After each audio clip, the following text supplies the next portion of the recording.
Episode 91 to 100। अध्याय 91। एक cup सोया दूध, दो तले हुए आटे की छड़ें। सबसे अंधेरा समय भोर से ठीक पहले का होता है और जैसे जैसे समय बीतता गया पूर्वी आकाश धीरे धीरे अपना पेट सफेद दिखाने लगा, जिससे कमरे में और ज्यादा रोशनी आने लगी। एयर कंडीशनर ठंडी हवा उड़ाते हुए गुनगुना रहा था, जो सोने से पहले आरामदायक तापमान पर सेट की गई थी, लेकिन अब कुछ ठंडी लग रही थी। डिंगलिंग बंग जी का कर्कश अलार्म बज उठा और किंग गुआंगलिन ने अपनी आंखें भी नहीं खोली थीं कि उसका हाथ तेजी से उसे बंद करने के लिए आगे बढ़ा। तभी उसने अपने ऊपर भारी वजन महसूस किया। हे फैंग उससे किसी ऑक्टोपस की तरह लिपट गया, मानो किसी बड़े तकिए को पकड़े हुए हो। अलार्म की आवाज़ सुनकर चौंक गई, लेकिन अभी भी नहीं जागी। उसने बस अपनी भौहें सिकुड़ी और 2 बार दुखी होकर गुनगुनाया। अपना पैर उससे रगड़ा और अपनी बाहों को और कस लिया। उद्धरण चिन्ह डॉट डॉट डॉट उद्धरण चिन्ह। किंग गुआंगलिन ने छत की ओर देखा। एक पल के लिए वह हतप्रभ रह गया, फिर उसे याद आया कि हे फॉन्ग उसके कमरे में सो रहा था। उसने समय देखने के लिए अपना फ़ोन उठाया। सुबह के 5 बज चुके थे। किंग की माँ लगभग 6 बजे सुबह की सैर पर जाने वाली थी, इसलिए सोफे पर जाकर सोने का समय हो गया था। उसने अपना सिर घुमाया और हे फॉन्ग के मुंह पर चुंबन किया, फिर उसकी असंतुष्ट गुनगुनाहट के बीच उसकी बांह को सावधानी से अपने सीने से हटा दिया। जब उसने उठने की कोशिश की तो उसने पाया कि उसका पैर अभी भी उसके चारों ओर लिपटा हुआ था। पिछली बार उसे यह एहसास नहीं हुआ था कि उसकी नींद की मुद्रा इतनी बेचैन थी। किंग गुआंगलिन ने बेबसी आह भरी और बेहद धीमी गति से उसके पैर को धीरे से धकेलते हुए उसे जगाए बिना चुपके से निकलने की कोशिश की। वरना अगर किंग की माँ को पता चल गया कि उसके जाते समय वह लिविंग रूम में नहीं है तो बड़ी मुसीबत हो जाएगी। लेकिन किंग गुआंगलिन ने हे फॉन्ग की नींद में दृढ़ता को कम करके आंका था। जैसे ही उसने खुद को आधा मुक्त किया, वह एक बार फिर उसके चारों ओर लिप गई, एक दुखी बड़बड़ाहट के साथ एक आरामदायक स्थिति में समायोजित हुई और एक बार फिर उसे कसकर गले लगा लिया। उद्धरण चिन्ह डॉट डॉट डॉट उद्धरण चिन्ह। किंग गुआंगलिन बिस्तर पर जम गया। अब हिलने की हिम्मत नहीं कर रहा था। चौड़ी आंखों से छत को घूर रहा था, शांत होने के लिए संघर्ष कर रहा था। इस स्थिति को संभालना थोड़ा मुश्किल था। जैसे जैसे समय बीतता गया, अगर वह जल्दी नहीं निकला तो बहुत देर हो जाएगी। कोई और चारा न होने पर किंग गुआंगलिन ने खुद को बाहर निकालने की कोशिश करते हुए उसे धीरे से धक्का दिया। उठो, मुझे बाहर जाना है। हे फैंग ने उसके होठों पर एक थप्पड़ मारा, भौहें सिकोड़ते हुए अस्पष्ट रूप से बुदबुदाया, थोड़ा और सो जाओ। अब और नींद नहीं आ रही है। किंग गुआंगलिन ने उसे और जोर से हिलाया। जाने दो, मुझे जाना है। कष्टप्रद। हे फैंग उससे हिल गया और चिड़चिड़ा महसूस कर रहा था। उसने हवा में एक कमजोर धक्का दिया और सोते रहने के लिए करवट बदल ली। किंग गुआंगलिन अंततः बच निकला, राहत की सांस ली, बिस्तर से बाहर निकलकर उसे कंबल से ठीक से ढक दिया, उसके माथे को चूमा, फिर दबे पांव दरवाजा खोला और अपनी झपकी जारी रखने के लिए सोफे पर वापस चला गया। थोड़ा अफसोस भी हुआ, यदि वे घर पर नहीं होते तो वह स्वाभाविक रूप से जागने तक सो सकता था और उसके बाद थोड़ी देर तक उसे पकड़ सकता था। टीचर, उसका चिपचिपापन बहुत प्यारा था। झपकी असफल रही। जैसे ही उसे फिर से नींद आने लगी, किंग की माँ ने अपने शयन कक्ष का दरवाजा खोल दिया। उनकी चप्पलों की आवाज ने किंग गुआंगलिन की कड़ी मेहनत से अर्जित तंद्रा को दूर कर दिया। तुम इतनी जल्दी उठ गए? किंग की माँ ने पूछा, इस तथ्य से अनजान कि उसने उसकी नींद में खलल डाला था। हाँ, बहुत जल्दी, किंग गुआंगलिन ने जवाब दिया, हार मानते हुए। सोफे पर सोना आरामदायक नहीं होगा, है ना? उद्धरण चिन्ह डॉट डॉट डॉट। हाँ, हे, किंग की माँ ने खुशी के मारे हंसते हुए कहा, अगर तुम्हें नींद नहीं आ रही है तो मेरे साथ टहलने चलो। इससे तुम्हें काम के लिए ज्यादा सतर्क रहने में मदद मिलेगी। सुबह सुबह बाहर घूमना, ताजी हवा में सांस लेना और अपने पैरों को स्ट्रेच करना पूरे दिन अच्छी सेहत और ऊर्जा बनाए रखने का उनका रहस्य था। मैं नहीं जा रहा, तुम जाओ। किंग गुआंगलिन सोफे पर लेटा रहा, बिना हिले, और उसने अपनी आंखें बंद कर लीं। मैं थोड़ा और सोऊंगा। जितना अधिक तुम सोओगे उतनी ही अधिक नींद आएगी। किंग की माँ ने दरवाजे के पास जूते बदलते हुए उसे सलाह दी, बेहतर होगा कि तुम बाहर आओ और मेरे साथ चलो और रास्ते में कुछ नाश्ता कर लो। नाश्ता? ये सुनकर किंग गुआंगलिन ने अपनी आंखें खोली, एक पल सोचा और कहा, मेरे कपड़े बदलने का इंतजार करो, मैं तुम्हारे साथ आता हूँ। किंग की माँ उसकी सहमति से आश्चर्यचकित होकर रुकी। तुम्हें भूख लगी है या कुछ और? नहीं, बस टहलने का मन कर रहा था, किंग गुआंगलिन ने कहा और बालकनी से 2 साफ कपड़े उठाए और कपड़े बदलने के लिए बाथरूम की ओर चला गया।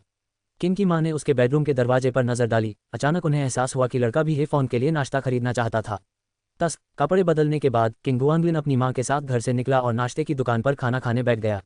फिर उसने 2 तले हुए आटे की स्टिक और 1 कप सोया दूध पैक किया और वापस जाने के लिए तैयार हो गया। किंग की माँ पार्क में नृत्य करने गई हुई थी और वह वास्तव में उनके पीछे जाने की जहमत नहीं उठा सकता था। घर ले जाने के लिए 2 और बंस ले लो। किंग की माँ ने उसे जाने से रोक दिया। इन्हें नहीं खाया जा सकता, तुम्हारी चाची ने अभी तक खाना नहीं खाया है। उद्धरण चिन्ह डॉट डॉट डॉट उद्धरण चिन्ह। किंग गुआंगलिन के चेहरे पर अरुचि छा गई। मैं उसके बारे में भूल ही गया था। वैसे भी वह अभी तक उठी नहीं है, तो चलो अब खाना छोड़ देते हैं। इन्हें अपने साथ ले जाओ, 2 बंस की कोई खास कीमत नहीं है। किंग की माँ ने विनम्रता से जिद की। वह भले ही खुश न हो, पर दूसरों को कमियां निकालने नहीं देंगी। ठीक है, मैं अब वापस जा रहा हूँ, किंग गुआंगलिन ने नाश्ते को अपनी उंगली से पकड़ते हुए कहा और घर वापस चला गया। सुबह के सूरज में ज्यादा गर्मी नहीं थी, लेकिन उसका दिल गर्म था। जिस व्यक्ति से वह प्यार करता था वह उसके घर पर सो रहा था, और जब वे जागते तो वह नाश्ता खा सकता था जो उसने खरीदा था। इस विचार मात्र से ही वह खुश हो गया। बंस को लिविंग रूम की मेज पर रखने के बाद किंग गुआंगलिन सोया दूध और तले हुए आटे की स्टिक्स अपने बेडरूम में ले गया। हे फॉन्ग अभी भी बिस्तर पर लेटा हुआ था, उसी मुद्रा में सो रहा था जैसे उसने छोड़ा था। उसने नाश्ता रख दिया और कुछ देर बिस्तर के पास बैठकर समय देखता रहा। अभी 7 भी नहीं बजे थे। उसने जल्दी से अपने जूते उतारे और चादर ओढ़ ली, ये सोचकर कि थोड़ी देर और लेटा रहेगा। हे फैंग, किंग गुआंगलिन की हरकतों से जाग गई, पलटी और उसे अपनी बाहों में भर लिया। अपनी आंखें बंद रखते हुए उसके कंधे पर रगड़ते हुए बोली, तुम कहाँ चले गए थे? मैंने नाश्ता खरीदा है, क्या तुम इसे अभी लेना चाहोगे? नहीं, मैं सोना चाहता हूँ। ठीक है, तो सो जाओ। किंग गुआंगलिन ने अपने हाथ से उसकी पीठ को सहलाया और अपनी आंखें बंद कर ली, थोड़ी देर और सोने के लिए तैयार। चूंकि किंग की माँ ने उसे सोफे पर देखा था जब वह उठी थी और वे दोनों साथ में नाश्ता करने गए थे, इसलिए यदि उसे बाद में पता भी चलता कि वह बेडरूम में आया था तो यह उसके उठने के बाद ही पता चलता, जो कोई मुद्दा नहीं था।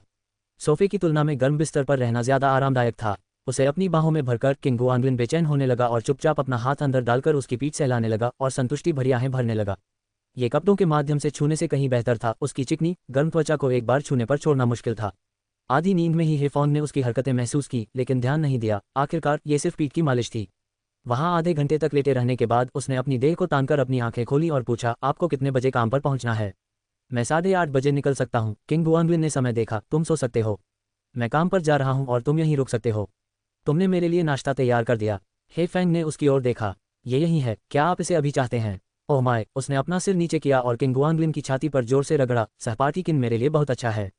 उद्धरण चिन्ह डॉट डॉट डॉट उद्धरण चिन्ह। उसके अतिरंजित स्वर को सुनकर किंग गुआंगलिन को समझ नहीं आया कि वह क्या जवाब दे। मुझे चूमो, हे फॉन्ग ने अपनी आंखें बंद करके अपना सिर ऊपर झुकाते हुए कहा। हमने अभी तक अपने दांत ब्रश नहीं किए हैं। क्या तुम मुझसे घृणा करते हो? नहीं, बात बस इतनी है कि मैंने ब्रश नहीं किया है। चुंबन या नहीं? उद्धरण चिन्ह डॉट डॉट डॉट उद्धरण चिन्ह।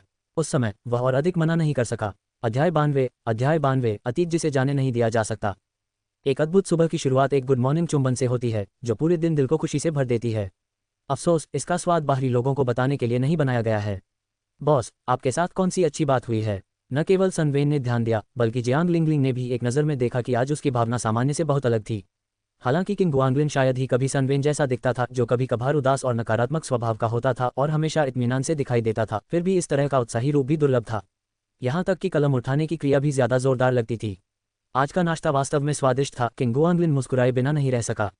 अध्यापक, उन्होंने पहल की जो किसी भी पूरक पाठ से अधिक प्रभावी थी, जिससे उन्हें लगभग देर हो गई। सचमुच? जियांग लिंगलिंग ने उसे ध्यान से देखा और खुद को पूछने से नहीं रोक सकी, तुम्हारे होंठ, इन्हें क्या हुआ? किंग गुआंगलिन कुछ हैरान था। क्या हुआ? ये थोड़ा सूजा हुआ लग रहा है। क्या तुमने कुछ ज्यादा मसालेदार खा लिया? उद्धरण चिन्ह डॉट डॉट डॉट उद्धरण चिन्ह। सूजा हुआ? किंग गुआंगलिन ने अपनी भौहें सिकुड़ी और शीशे में देखने के लिए बाथरूम की ओर भागा। ऐसा लग रहा था वे सूज गए थे। Dot dot dot dot dot dot. लानत है, वास्तव में किसी भी चीज को अति नहीं करना चाहिए। उसका उत्साह ठंडा पड़ गया। वह अपनी सीट पर वापस आ गया और कुछ देर बैठा रहा, फिर हेफॉन को संदेश भेजने से खुद को रोक नहीं सका। मेरे होंठ सूज गए हैं। हेफांग पहले ही अपने छात्रावास में लौट आई थी, मेज पर लेटी हुई एक उपन्यास लिख रही थी। संदेश देखते ही वह ठिठक गई, मेज पर रखे शीशे की ओर हाथ उठाया और कुछ देर ध्यान से अपने होठों को जांचती रही। ये देखकर कि उसके होंठ ठीक हैं, उसने राहत की सांस ली, फिर हंसे बिना न रह सकी और जवाब में लिखा, मुझे एक तस्वीर भेजो ताकि मैं देख सकूं। किंग गुआंगलिन ने साफ मना कर दिया। वह ऐसी चीज की फोटो कैसे ले सकता है? मानव विकास वास्तव में पूर्ण नहीं है, बहुत नाजुक है। क्या तुम ठीक हो? उसने पूछा। मैं ठीक हूँ, कुछ भी गलत नहीं है। हे फैंग ने मुस्कुराते हुए उसे संदेश भेजा। उसका चेहरा बदला लेने की खुशी से भरा हुआ था। अब वे बराबर हो गए थे। कुछ सोचने के बाद उसने खिड़की के पास की रोशनी वाली जगह पर एक सेल्फी ली और उसे भेज दिया, देखो सब ठीक है। किंग गुआंगलिन ने उसकी भेजी हुई तस्वीर पर क्लिक किया और उसे ध्यान से देखने के लिए बड़ा किया। वह भी हमेशा की तरह गुलाबी और नम थी, बिना किसी बदलाव के। उसे कुछ दुख हुआ, सिर्फ उसी पर असर क्यों पड़ा? आज रात घर पहुंचने पर उसे इसकी भरपाई ठीक से करनी होगी। उन्होंने 3 दिन की छुट्टी ली थी और केवल 2 दिन के लिए ही काम पर लौटे थे, क्योंकि कल सप्ताहांत आ रहा है। शुक्रवार को काम की कुशलता बहुत औसत थी। सहकर्मी इस समय थोड़े आलसी थे, आराम फरमाते हुए बातें कर रहे थे। कलम पकड़े हुए उसका भी काम में मन नहीं लग रहा था और बस फोन से बातें करने लगा। जोड़े, विशेषकर जो गहरे प्रेम में हैं, उनके पास चर्चा के लिए हमेशा अनगिनत विषय होते हैं। उन्होंने आने वाले कल, संगीत और यादों के बारे में बात की। उन्होंने परमाणु, मृत्यु, एलियंस, जादू, बुद्धिमत्ता, क्वांटम यांत्रिकी, जीवन का अर्थ, दूरस्थ आकाशगंगाओं, एक दूसरे की शक्तियों के बारे में बात की। उन्होंने पुनर्जन्म, कविता, धर्म, मानविकी, बचपन, भय, पसंद, फिल्में, खाना पकाना, सेक्स। उफ, इसे मिटा दो। जब समान रुचियों वाले लोग एक साथ मिलते हैं तो ऐसा ही होता है, उनकी बातचीत असीमित और बेरोक-टोक होती है। इससे पहले कि वे कुछ समझ पाते, सूर्य पश्चिम में डूब चुका था तथा कार्य दिवस के अंत के करीब आते ही आराम करने का समय बहुत जल्दी बीत गया। जियांग लिंगलिंग एकमात्र ऐसी थी जो गंभीरता से काम कर रही थी। उनके पास समर्पित होने के अलावा कोई विकल्प नहीं था, क्योंकि उनकी कॉमिक के दूसरे अंक को परिणाम दिखाने की आवश्यकता थी, और यदि तीसरे अंक के लिए लोकप्रियता बरकरार रखी जा सकती थी तो वह एक अलग श्रृंखला बनाने के लिए आवेदन करने में सक्षम होंगी। दूसरे चरण का आखिरी काम निपटाकर उसने सुस्ती से हाथ बढ़ाया और सिर घुमाया तो देखा कि किंग गुआंगलिन अपने फोन पर मूर्खतापूर्ण मुस्कान बिखेर रहा है। उत्सुकता ने उसे जगाया और पूछा, महाशय, आपको फिर से इतनी खुशी क्यों हो रही है? ये बड़ा आदमी हर समय खुश नजर आता था और जब वह मुस्कुराता भी था तो काफी सुंदर भी लगता था। बस उसकी बेढंगी शैली उसकी अपील को कम कर देती थी, वरना। किंग गुआंगलिन ने अपना सिर घुमाया और उसकी ओर देखा, और जैसे ही जियांग लिंगलिंग की नज़रें उसकी नज़रों से मिलीं, उसे अचानक थोड़ा दोषी महसूस हुआ और उसने जल्दी से अपनी नज़रें दूसरी ओर कर लीं। कल सप्ताहांत है, क्या तुम खुश नहीं हो? उद्धरण चिन्ह डॉट डॉट डॉट। खुश? जियांग लिंगलिंग को उसका तर्क थोड़ा बेतुका लगा। वह एक पल के लिए रुकी, फिर उसकी तरफ देखा। क्या इस वीकेंड तुम्हारे पास समय है साहब? मैं तुम्हें बाहर खाने पर ले जाना चाहती हूँ। उन्होंने उसे इतनी बड़ी परियोजना मुफ्त में दी थी, चाहे उन्हें इसकी परवाह हो या न हो, उसे लगा कि उसे अपना आभार प्रकट करना चाहिए। यदि वह ऐसे व्यवहार करती है जैसे कुछ हुआ ही ना हो, भले ही उसने कभी इसका उल्लेख न किया हो, तो अगली बार जब अवसर आएगा तो संभवतः वह उसके बारे में नहीं सोचेगा, और यदि उसने सोचा भी तो उसे इसे स्वीकार करने में बहुत शर्मिंदगी महसूस होगी। मैं उपलब्ध नहीं हूँ, किंग गुआंगलिन ने रूखेपन से जवाब दिया। अगर यह कॉमिक बुक वाली बात है तो इसकी कोई ज़रूरत नहीं है। तुमने इसे पूरा कर लिया है, इसलिए आराम करो और अपना काम करो। उसे वैसे भी टीचर के साथ सप्ताहांत बिताना था, उसे एक और भोजन की क्या ज़रूरत थी? कल टीचर के साथ समय बिताने का विचार ही उसे और भी खुश कर देता है। उद्धरण चिन्ह डॉट डॉट डॉट उद्धरण चिन्ह। जियांग लिंगलिंग को उम्मीद नहीं थी कि उसका जवाब इतना सीधा होगा, और एक पल के लिए तो उसके पास शब्द ही नहीं बचे। वह बस सिर हिलाकर कह सकी, ठीक है, अगली बार मैं शुक्रिया अदा करने का कोई और तरीका ढूंढूंगी। मुझे शुक्रिया अदा करने की कोई ज़रूरत नहीं है, किंग गुआंगलिन ने उदारता से हाथ हिलाकर कहा। वह अपनी बात दोहराना नहीं चाहता था और अपनी मेज़ साफ करने के लिए नीचे झुका। काम से छुट्टी मिलना सचमुच आनंददायक था, विशेषकर शुक्रवार को। इससे व्यक्ति को पुनर्तः आराम का अनुभव होता है। सबसे आनंददायक बात यह थी कि सप्ताहांत बिताने के लिए एक गर्लफ्रेंड थी। उत्तम, एकल लोग, यहाँ तक कि सप्ताहांत में भी पूरे दिन अपने फ़ोन के साथ बैठे रहते हैं, जो किसी भी अन्य दिन से अलग नहीं है। बेहतर होगा कि इस निराशाजनक विषय को छोड़ दिया जाए। अपनी चीज़ें व्यवस्थित करने के बाद किंग गुआंगलिन ने शिक्षक हे को संदेश भेजने के लिए अपना फ़ोन उठाया। काम से छुट्टी होने वाली है, मैं तुम्हें ढूंढने स्कूल आऊँगा। तुम क्या खाना चाहोगे? मेरी रूममेट को नौकरी मिल गई है, हम आज रात उसके लिए एक जश्न मना रहे हैं, कल आ जाना। हे फैंग के उत्तर से वह कुछ हद तक निराश हो गया तथा उसकी योजनाएं बिगड़ गईं। फिर उसने सोचा कि खाना बनाना कोई बुरा विचार नहीं है। उसे अपने भावी ससुर से मिलने से पहले अपने खाना पकाने के कौशल में सुधार करना चाहिए, क्योंकि यह एक बोनस हो सकता है। क्या आज रात आपके पास समय है महाशय? जियांग लिंगलिंग अभी भी हार नहीं मानते हुए अपनी कुर्सी पर आकर पूछने लगी। उसे एहसान मानने में असहजता महसूस हो रही थी। मेरे पास समय नहीं है, मुझे वापस जाकर खाना बनाना है, किंग गुआंगलिन ने बिना ज्यादा सोचे जवाब दिया। ये देखकर कि सुनवेन अपना सामान बांध कर आ रही है, वह जाने के लिए तैयार होकर उठ खड़ा हुआ।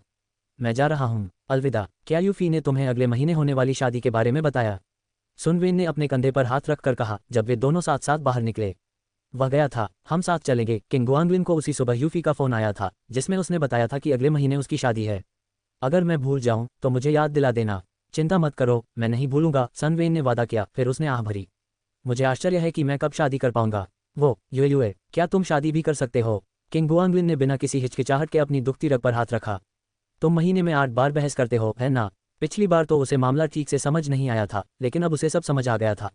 हफ्ते में 2 बार झगड़ा, नशे में बाहर मरने की सज़ा। ये अजीब होगा अगर ऐसा रिश्ता कभी शादी में बदल जाए। दरअसल जब हम झगड़ते नहीं हैं तो वह काफ़ी अच्छी रहती है, सनवेन ने होंठ चटकाते हुए कहा। शुरू में तो हम कभी झगड़ते ही नहीं थे। शायद अगर हम शादी कर लें तो सब कुछ पहले जैसा हो जाएगा। क्या चीज़ें सचमुच वैसी हो सकती हैं जैसी वे थीं?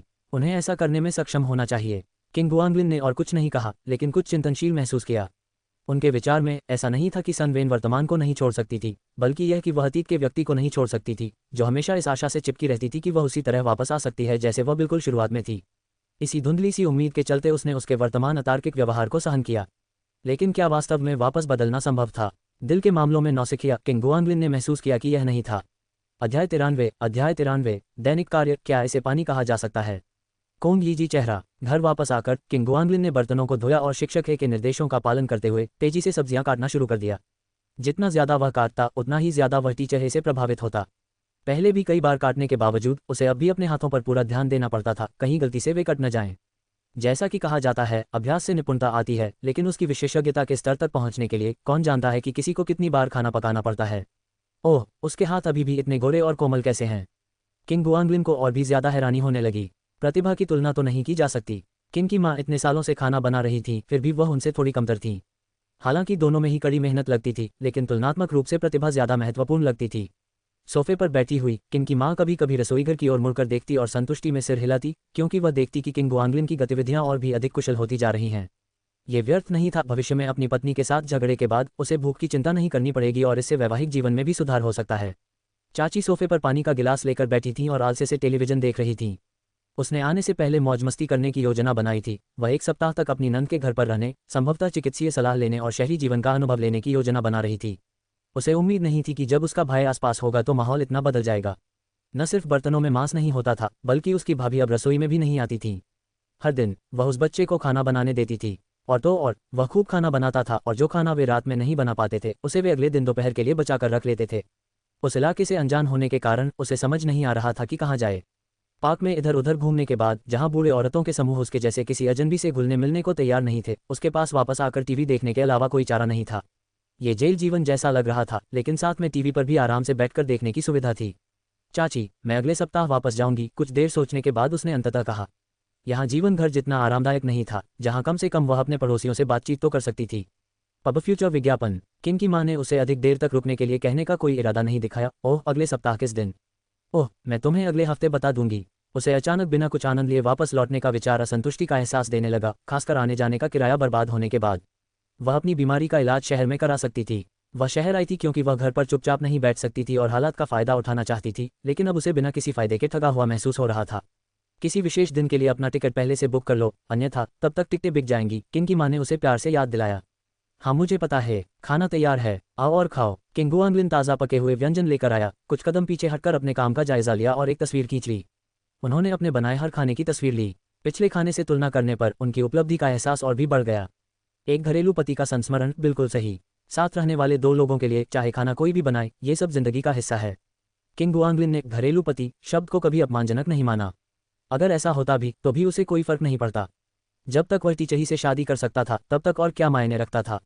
ये बेहतर से बेहतर होता जा रहा है। किन की माँ ने बिना चॉपस्टिक उठाए ही टिप्पणी की। वह व्यंजनों की दिखावट से स्पष्ट रूप से प्रभावित थी। तुम बहुत तेजी से सीखते हो, मैं तुम्हें जल्द ही और भी सिखाऊंगी। तभी वह रुक गई, क्योंकि उसे एहसास हुआ कि चाची अभी भी वहां मौजूद हैं। उसने आगे बात नहीं की, क्योंकि उसे डर था कि कहीं उसकी बातें चाची को वहां और रुकने के लिए प्रोत्साहित न कर दें।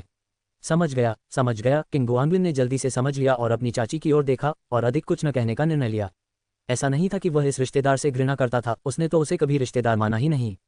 सालों पहले अनजाने में उसे पतिशाप जैसी किसी बात पर बात करते हुए सुनकर किंग गुआंगलिन ने उसे अपने करीबी रिश्तेदारों की सूची से हटा दिया था। अगर छुट्टियों में किन की माँ की खातिरदारी न होती तो वह उससे कोई भी बात करने की जहमत नहीं उठाता और उसे कब का घर से निकाल देता, या यूं कहें कि उसे घर में आने ही नहीं देता। कुछ लोग वास्तव में रिश्तेदार कहलाने के लायक नहीं हैं। पब फ्यूचर द्वारा विज्ञापन। पब फ्यूचर विज्ञापन। अभी तो ठीक ठाक है, शायद कल खाना बना दो भाभी, चाची ने खाना चखकर नाखुश होकर कहा। कुछ ही दिनों में उस बच्चे में कितना सुधार आ सकता है। किंग गुआंगलिन को उससे कोई परेशानी नहीं थी। उसने सोचा कि भोजन काफी अच्छा था, उसके पहले प्रयास से कहीं बेहतर। उन दोनों को अपनी उपेक्षा करते देख चाची ने भौहें चढ़ाईं। फिर अचानक उन्हें कुछ याद आया। अरे, क्या वह लड़की कल रात वापस नहीं आई? मुझे लगता है कि मैंने आज सुबह गुआंगलिन को उसके साथ जाते हुए देखा था। हम वापस नहीं आया, किन की माँ ने खाते हुए गुनगुनाया। क्या वह आज रात यहीं रुकेगी? चाची ने भौहें चढ़ाकर और जीभ चटकाते हुए किंग गुआंगलिन की ओर देखा। क्या वह गुआंगलिन के कमरे में रुकेगी? इससे तुम्हें क्या लेना देना? किंग गुआंगलिन को उसकी बात सबसे कम पसंद आई। ये तो बहुत। चाची एक पल के लिए हिचकिचाईं और फिर अपनी बाकी बातें निगल गईं। भाभी, क्या आप इस बारे में कुछ नहीं करेंगी? कौन ऐसा व्यवहार करता है? क्या शहर की लड़कियां इतनी लापरवाह होती हैं? तरह तरह के लोगों को घर लाने के कारण गुआंगलिन ने भी बुरी आदतें सीखनी शुरू कर दी हैं। तुम्हारा क्या मतलब है? उसकी बात सुनकर किन की माँ ने भौहें चढ़ाईं। क्या लोग डेटिंग करते समय रुक नहीं सकते? किंग गुआंगलिन ने सिर हिलाया। बहुत कामचोर आदमी है, शादी से पहले ही वह ऐसी ही है। चाची को ऐसी लड़कियों से सख्त नफरत थी। अगर टीम ने भी ऐसा करने की हिम्मत की तो वह उसे पीट पीट कर मार डालेगी। इससे तुम्हें क्या लेना देना? किंग गुआंगलिन ने अपनी भौहें उठाईं। वह उसके बारे में बहुत सुन चुकी थी, अब वह शिक्षक के बारे में भी बुरा बोलना चाहती थी। आपका क्या मतलब है? इससे मुझे क्या लेना देना? पब फ्यूचर विज्ञापन। अपना काम करो। किंग गुआंगलिन ने उसे फिर टोका। तुम्हें हर बात पर टिप्पणी क्यों करनी पड़ती है? क्या तुम बिना बोले बर्दाश्त नहीं कर सकती? अरे, मैं तो बस अब बस करो। बच्चों के मामलों में क्यों दखलंदाजी करती हो? किंग की माँ ने भी कहा। काश वह अपनी जिद छोड़ पाती। चाची ने किंग गुआंगलिन की ओर देखा और बोलना बंद कर दिया। उसे सुनना अच्छा नहीं लगता था और वह बात भी नहीं करना चाहती थी। उसे तब बहुत पछतावा होगा जब उसकी शादी एक अस्त व्यस्त पत्नी से होगी। किंग गुआंगलिन बेपरवाही से खाना खाता रहा।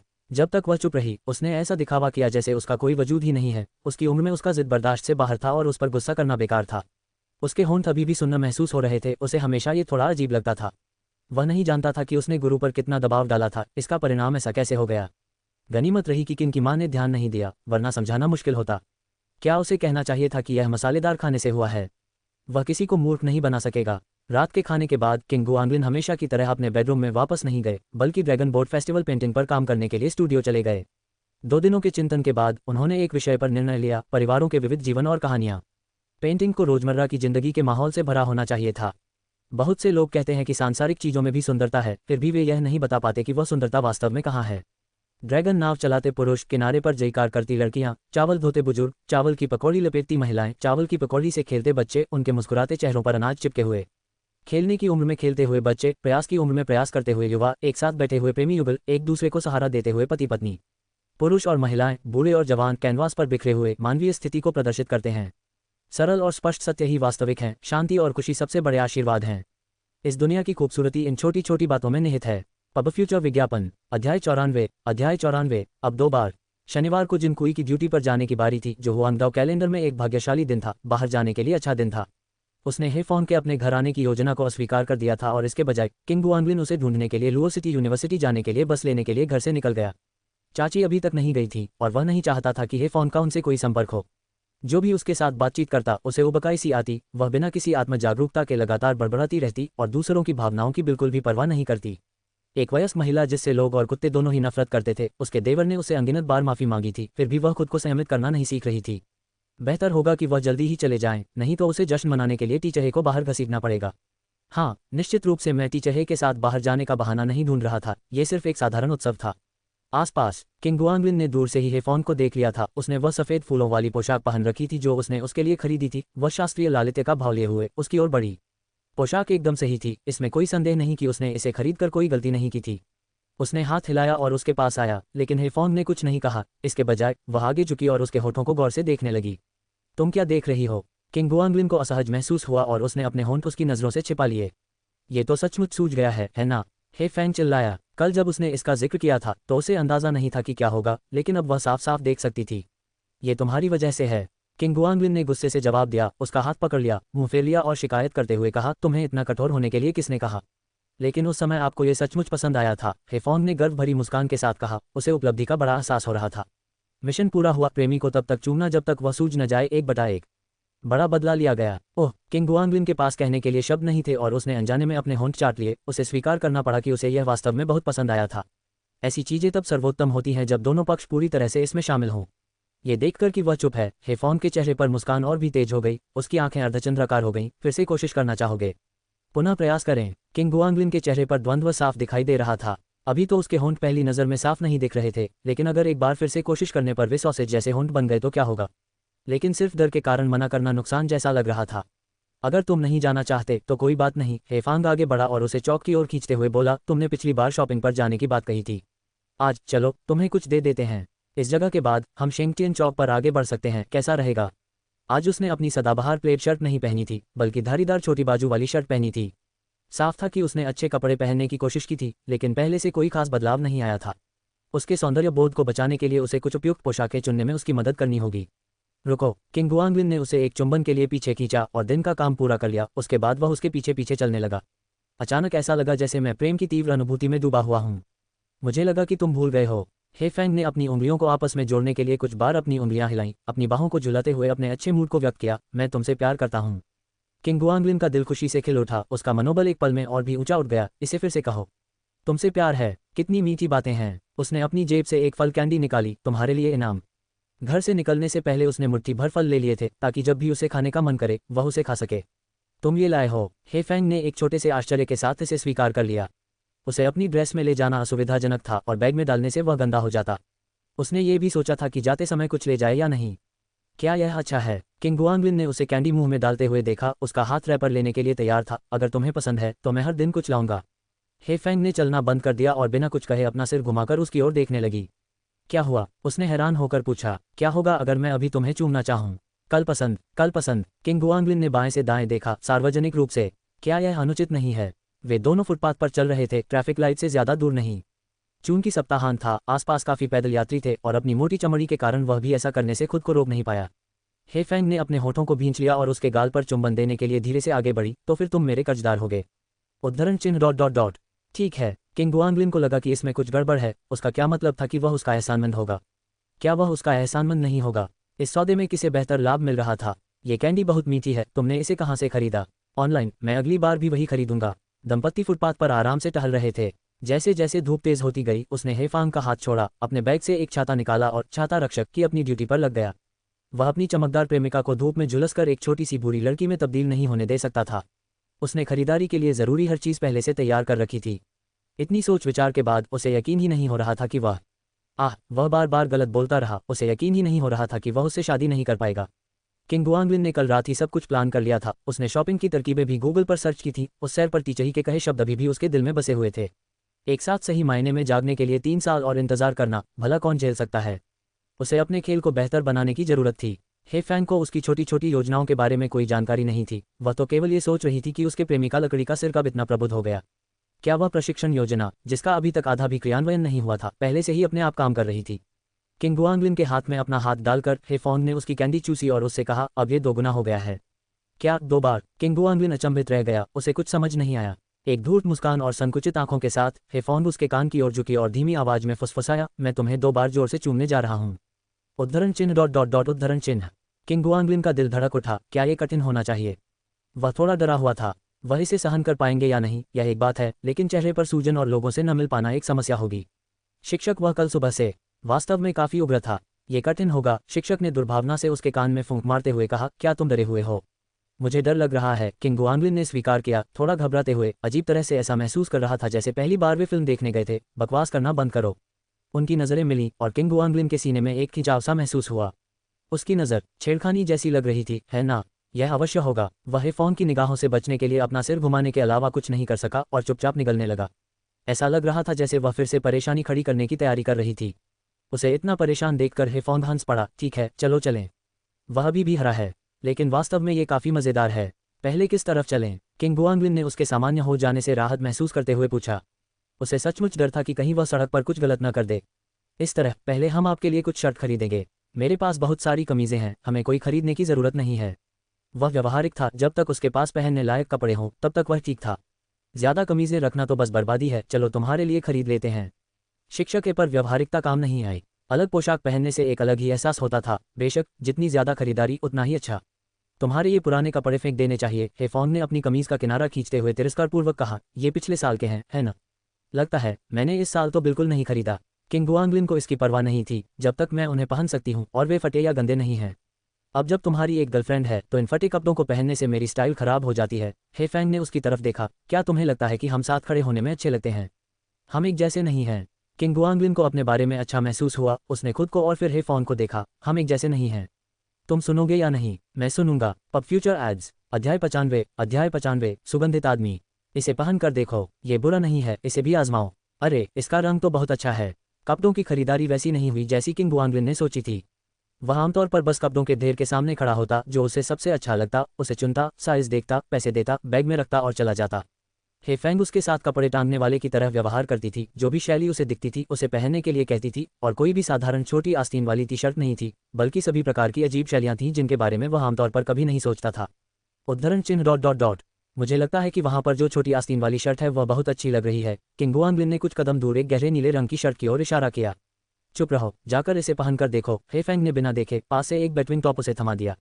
मुझे परवाह नहीं कि तुम क्या सोचते हो, मुझे परवाह है कि मैं क्या सोचता हूँ। उद्धरण चिन्ह डॉट डॉट डॉट उद्धरण चिन्ह। किंग गुआंगलिन ने अफसोस के साथ अपनी नज़र शर्ट से हटा ली, उसके द्वारा चुने गए अजीब कपड़ों को पकड़ लिया और फिटिंग रूम में वापस चला गया। उसने खरीदारी पर जाने का सुझाव दिया था, उसे अपने आंसू रोकने पड़े और सहन करना पड़ा। ये पोशाक अजीब है, उन्होंने कहा जब वह नए कपड़े पहनकर चेंजिंग रूम से बाहर निकले और अपनी बाहें उठाकर दाएं बाएं देखने से खुद को रोक नहीं पाए। आस्तीन इतनी चौड़ी क्यों बनाई गई? यह एर्गोनॉमिक्स के अनुरूप बिल्कुल नहीं था और कपड़े की बर्बादी थी। हे फैंग ने अपनी बाहों को अपनी छाती के सामने पार किया और एक पल के लिए उसे देखा, फिर अपनी उंगली से एक गोलाकार गति बनाई, घूम जाओ। किंग गुआंगलिन ने अपनी जगह पर मुड़कर कहा, हो गया। अगर हो गया तो मैं इसे उतार दूंगी। इसे उतारो मत, ऐसे ही पहनो। उद्धरण चिन्ह डॉट डॉट डॉट उद्धरण चिन्ह। चलो पैसे दे दो। हे फैंग ने उसे पकड़ लिया और काउंटर की ओर बढ़ गया। ये तुम्हारे उन फटे पुराने कपड़ों से कितना बेहतर है। वे कहते हैं कि कलाकारों की अपनी विचित्रताएं होती हैं और इस व्यक्ति की विचित्रता उसके कपड़ों के प्रति स्वाद में निहित थी। उसकी विचित्रताओं का कोई अंत नहीं है। ये बेहतर कैसे है? किंग गुआंगलिन ने पूरी तरह उलझन और थोड़ी घृणा से शिकायत की। इन आस्तीनों को देखो, कितनी भारी हैं। पहली नज़र में तो ये ठीक लग रहा था, पर थोड़ा अजीब सा लगा। कोई साधारण पोशाक ज़्यादा बेहतर होती। हे फैंग ने अपनी आंखें घुमाई, वहीं रुक गई और उसकी ओर देखा। बोझिल कैसे? कुछ ऐसा करो जो तुम्हें बोझिल लगे, मुझे देखने दो। देखना। किंग गुआंगलिन ने अपनी कोहनियों को कुछ बार ऊपर नीचे हिलाया। क्या मैं पक्षी जैसा दिखता हूँ?